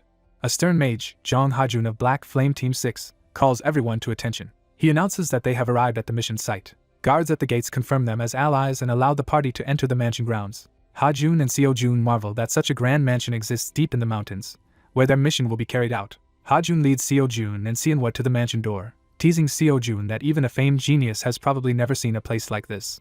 Inside, he briefs them that the request is a low-difficulty mission from a famous artist. He explains that some of the artist's collection has recently been stolen from the mansion. The students are told they will assist Black Flame in guarding the mansion from petty thieves for the next 3 days. As Ha-jun talks, the students get distracted admiring the beautiful paintings lining the hall. Seonwoo analyzes the art, explaining that the intense yet balanced colors show the artist's distinctive worldview. Era asks how he knows so much, and he smugly replies that he just knows many things. A gloved woman eavesdrops from the stairs, saying she is glad they appreciate her works. She steps forward and introduces herself as Charlotte, the client who specifically called for Lee Seo-jun. Charlotte says she will be in their care for 3 days, addressing the academy students and Seo-jun in particular. She calls Lee Seo-jun by name with special interest. Seonwoo recognizes Charlotte as the true villain behind this incident. The narrative reiterates Charlotte's introduction and her request for Seo-jun as the students look up at her. Seonwoo mentally identifies Charlotte as the famous artist who hired Seo-jun and the villain of the current arc. A caption clarifies her identity as artist Charlotte, also known as John Burt. That evening, the story transitions to a different lodge where John's subordinates are staying. Around a dinner table, John's agents question a colleague about his behavior as they eat messily. One subordinate, Baek Eun-sung, insists he was loyal in his surveillance job. As surveillance officer, he claims he constantly watched Lee Seo-jun, imagining himself amid Seo-jun's excited fans. He boasts that he has thoroughly investigated Seojun's records and never missed a report. Another agent demands to know why Seojun keeps getting dragged into incidents, saying they need to see him fight to gauge his growth. Beck complains that the others are eating everything, insisting he would have intervened if Seojun were truly in danger. The team teases Beck's manners, asking if he even knows how to use utensils while they continue eating. Their leader snaps at them to shut up and eat, while one member grumbles about how that is possible with their mouths closed. One operative confirms the planned time and questions whether it is necessary to go this far just to observe Lee Seojun. Another argues they could simply fight Seojun directly and wonders why they must disguise themselves as petty thieves, only for a comrade to answer that Bert ordered it. Beck finds the idea fun and dons a mask, while their scarred leader says they must hide their identities to avoid Kim Jin-cheol's attention. The leader recalls Bert's instruction to go easy and avoid killing anyone, emphasizing that their operation must stay quiet for now. Beck nervously admits he is not confident. He puts on his cloak and mask to complete the disguise. The 4 agents, now in hooded thief costumes, prepare to infiltrate the mansion, agreeing they can still hold back their full strength. Back at the mansion, Charlotte presents an extravagant meal and tells the students to enjoy it without feeling burdened. She adds that they might have a tough night ahead, so they should eat well. The group thanks her for the food, some joking that this mercenary mission feels more like a healing retreat. Seon-woo eats while casually comparing the meal to an even better restaurant he once visited with Han Seon. As night falls, Seon-woo notes that although they are in enemy territory, the mansion is currently safe. John's disguised thieves will soon infiltrate for their own goal. He clarifies that John's objective is not terrorism but to test the extraordinary existence known as Lee Seojun. Seon-woo muses that if Jang Yi were to reveal her murderous nature, she would be eliminated immediately, so he relaxes and continues observing her. During dinner, Charlotte praises Seojun as the youngest A-rank mage who cleared a hidden stage and mentions that he saved his honest-looking friend, making Seon-woo flustered. Seon-woo internally protests being called honest-looking. Conversation shifts to another student who could not join them, and Seon-woo realizes some classmates came mainly to meet a celebrity client. Charlotte's lips curl into a meaningful smile. She remarks that Seojun's family must be proud of his talent, and he quietly wishes that were true. Seojun reveals he actually has no family. He adds that he did not lose them but has never known what kind of people they were. Seojun says that if his family exists somewhere, he hopes they would be proud, while Charlotte apologizes for her insensitive question and says she understands the feeling. Yu-era, listening, is visibly shaken by Seojun's confession. She lowers her head in turmoil while Seon-woo watches her reaction. Charlotte confides that she also grew up as an orphan and describes the loneliness of that experience. She reaches out and gently places her gloved hand over Seojun's. Charlotte tells him that family is something you create rather than are born with and encourages them to do their best together. Touched, Seojun thanks her sincerely. The students collectively thank Charlotte for the meal. As they leave the dining room, the group chats about how moving Charlotte's words were, while Seon-woo simply comments that the food was acceptable. Ha-jun reminds them of the mission briefing and orders everyone to patrol the mansion interior according to their assigned schedule. Min-hee approaches Seojun and shyly asks to speak with him if he has a moment. Seon-woo quickly interrupts, claims he has prepared an improved patrol route for Seojun's safety, and leads him away, leaving Min-hee frustrated. Min-hee seethes at Seon-woo for taking Seojun, and another student notes how her expression darkened, suspecting romantic tension. Their friend imagines a love triangle diagram between Seon-woo, Min-hee, and Seojun and panics at the idea. He asks Yu-era what they should do about what they just witnessed. Meanwhile, Seojun recalls his earlier words about hoping any future family would be proud of him. Yu-era, thinking of this, gives a short, annoyed grunt. She abruptly walks off for some air despite a classmate calling after her not to wander. Outside, Seon-woo explains his patrol plan to Seojun, starting from a corner of the mansion to cover the grounds more efficiently. He internally plans to guide Seojun toward an area where no one else will be caught up if an incident occurs and checks if Seojun has any questions. Seojun says he does have a question about Seon-woo himself. He points out that, despite claiming to lack mana, Seon-woo used magic in the hidden stage as if he possessed an inexhaustible supply. Seojun describes that aggressive barrage-style magic and says there is only one person he knows who fights in that way. He tells Seon-woo that both his appearance and fighting style are suspiciously similar to the famed mage Kim Ji-woo. Panicking internally about everyone making this connection, Seon-woo nervously asks if Seojun actually thinks he is Kim Jin-woo. Seojun laughs it off, saying of course not, and praises Kim Jin-woo as a hero who soloed a demon on the tower's hidden floor and is likely far stronger than Seon-woo.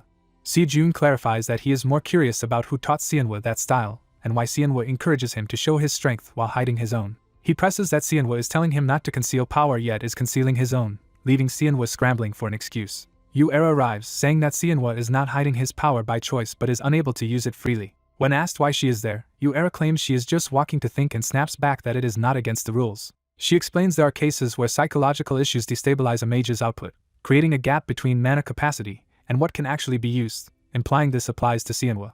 A flashback shows Seon-woo losing control of massive magic in the past. Yu-era concludes that Seon-woo is essentially rehabilitating to regain his original skills, not deliberately hiding them. The revelation triggers a system message awarding Seonwoo favor points because Lee Seo-jun now admires him. Seo-jun recalls Seonwoo drinking medicine in the hidden stage and begins connecting it to his supposed mana problem. He bluntly states that he realized the medicine Seonwoo took back then had a different purpose.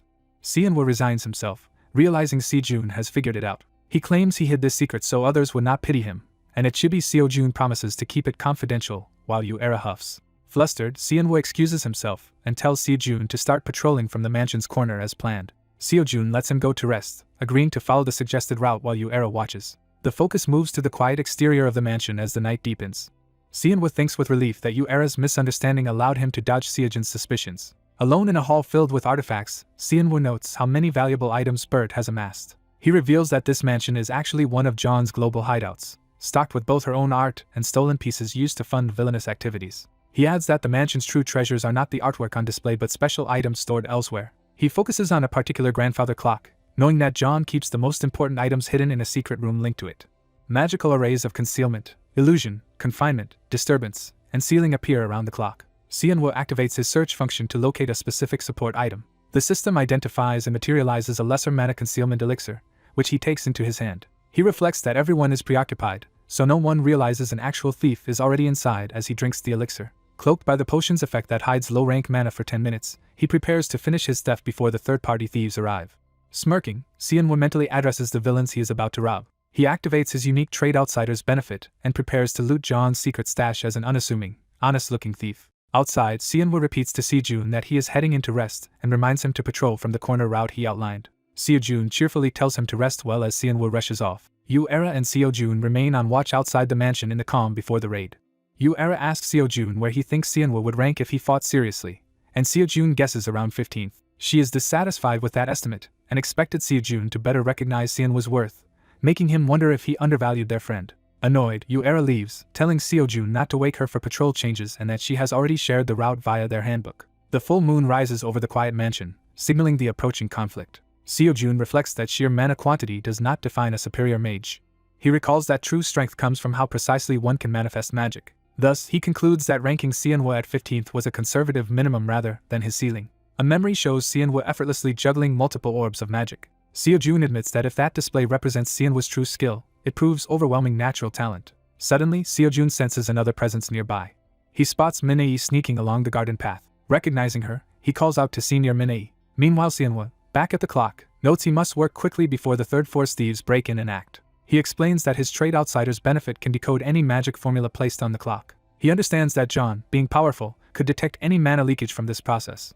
Therefore, he uses the lesser mana concealment elixir item, which masks C-rank mana flow for 10 minutes. Relying on this advantage, he uses a method only he can pull off to bypass the clock's wards while remaining undetected. Charging his hands with blue mana, he jokes that John will now be robbed by a diligent-looking guy instead. His trade activates fully, revealing intricate arrays as he begins dismantling the layered security magic. He discovers that if he disables the array completely, an alarm will trigger, realizing John installed a sophisticated trap. Instead, he tries to subtly alter the formula so that just one person, himself, can pass without setting anything off. Succeeding, he creates a glowing entrance in the floor and leaps into it. He lands inside the hidden chamber and looks around in surprise. Seonwoo recognizes this place as John's secret room. Display cases show rare items such as an ancient scroll. He notes that the same type of protective magic covers all the display cases. Grinning wickedly, Seonwoo prepares to strip the room of valuables. Outside, guards on the perimeter comment that the mansion is supposed to be robbed often, yet tonight seems strangely quiet. One guard tells his captain that something feels off about the uneventful night. Captain Jong Ha-jun, an A-rank mage of Black Flame Team 6, muses that given they are in a monster-infested region, the current calm does indeed seem unusual. While monstrous guardians prowl a deadly forest, someone doubts any thief would dare target such a place just for art. A guard tells his partner to stop overthinking and simply stand watch for their pay. The senior guard guesses the client only wants a fake robbery for insurance, and orders his subordinate to focus instead on recruiting Lee Seo-jun. A white-haired man shrouded in dark energy appears behind a guard, calmly praising his hard work. In an instant, the newcomer slashes through the guards, cutting one down in a bloody surprise attack. As the dark figure walks away trailing ominous energy, the fallen guards lie lifeless on the ground. The white-haired man's eyes glow with sinister purple power as he prepares his next move. He thanks a woman for leading him here, his body still wrapped in that eerie dark aura. The woman, Jang Yi, respectfully asks Lord Seongjin to let her be the one to kill Lee Seo-jun. Seongjin refuses until Lee Seo-jun's status as the child of prophecy is confirmed and instead orders her to guide them to him. Inside the mansion, Lee Seo-jun suddenly warns Senior Miney of danger. Seongjin swings a huge weapon at Miney, who screams as she scrambles on the floor. Lee Seo-jun charges in with his glowing sword to intercept the attack aimed at Miney. Miney grabs his wrist to stop him for a moment. Realizing it is Lee Seo-jun, Miney runs with him as he urges her to retreat inside the mansion. Seo-jun recalls that he had wondered why Miney was outside the mansion. He now understands that intruders have broken in after massacring the Black Flame mercenaries at the gate. He is further shocked to realize the thief is actually a powerful main. Feeling suffocated by the overwhelming aura, Seo-jun sees Seongjin fully unleash his terrifying dark power. Without even fighting, Seo-jun recognizes from the immense power gap that Seongjin is an S-rank main. Faced with a monstrous killing intent towering over them, Seo-jun concludes that fighting would mean certain death. Seongjin coolly notes Seojun's good judgment but says that sense is not exorcism power. Seo-jun drops to one knee behind him, cowed by the oppressive aura. Seongjin, sword on his shoulder, asks his underlings if all enemies outside have been dealt with as subdued bodies kneel behind him. A bloodied subordinate reports grimly on the situation near the mansion. He explains that all Black Flame mercenaries around the mansion have been completely exterminated. Seongjin then orders his men to kill every remaining student except Lee Seo-jun. Declaring that this is the king's order, and he will allow no variables, Seongjin sends his corrupted mains rushing toward the mansion. Inside, a red-eyed student reacts in disbelief when she hears that an S-rank main is attacking. Another student explains that the Black Flame mercenaries are annihilated and hostile mains now surround the mansion, admitting Miney and the others were saved only thanks to Seo-jun. Seo-jun modestly answers that anyone would have acted the same, while a silent classmate looks on. That classmate silently cries, imagining himself stuck in a love triangle with Miney and Seo-jun and pitying himself. The group decides they need outside help, but Miney notes that Ms. Charlotte left hours ago to buy art supplies. Jang Yi thinks intensely of Lee Seo-jun, her eyes sharpening. She inwardly rages that she wants to kill him immediately but knows attacking now would be suicidal, and she cannot disobey Lord Seongjin. Another student complains that phones do not work in the mountains as he waves useless devices, while Miney watches tensely. With everyone despairing, they ask Kim Seonwa for his opinion on what to do. Just then, they notice suspicious movement under a sheet-covered bed. Pulling off the sheet, the red-eyed girl yells at Kim Seonwa for sleeping in the middle of this crisis. She is stunned to see that Kim Seonwa is not there after all. Lee Seo-jun volunteers to go find Kim Seonwa and sprints out of the room while the others watch. As the door closes behind Seo-jun, the remaining students fall silent, worried. Meanwhile, Kim Seonwa grips a bundle of scrolls tightly, preparing to use them. Smiling before a glowing portal, he activates his final demonic beast summoning scroll, which can call forth a powerful hell serpent for 3 minutes. After loading his subspace pocket almost to capacity, he notes with satisfaction that he has completely looted the storage room. Among the documents he has taken is a text titled Legacy of the Formless Spirit. Although he found nothing on the level of a holy relic, Seonwa is pleased to have acquired several relic-grade items. He thinks he only needs to return to the others in time, knowing this incident will end through the actions of a separate third force instead of Lee Seo-jun or John. Passing through his portal, he reasons that John will be too busy with the coming chaos to care about these stolen items. As he steps out of a wardrobe portal, Seonwa declares that he himself will be the third force to clash with John. Emerging into an ornate room, Seonwa is surprised to find a dark-eyed stranger already waiting for him. Realizing from the aura who this is, Seonwa panics that he has run into a main. The bloodstained main grins wickedly, brandishing his weapon and announcing that he has found a target.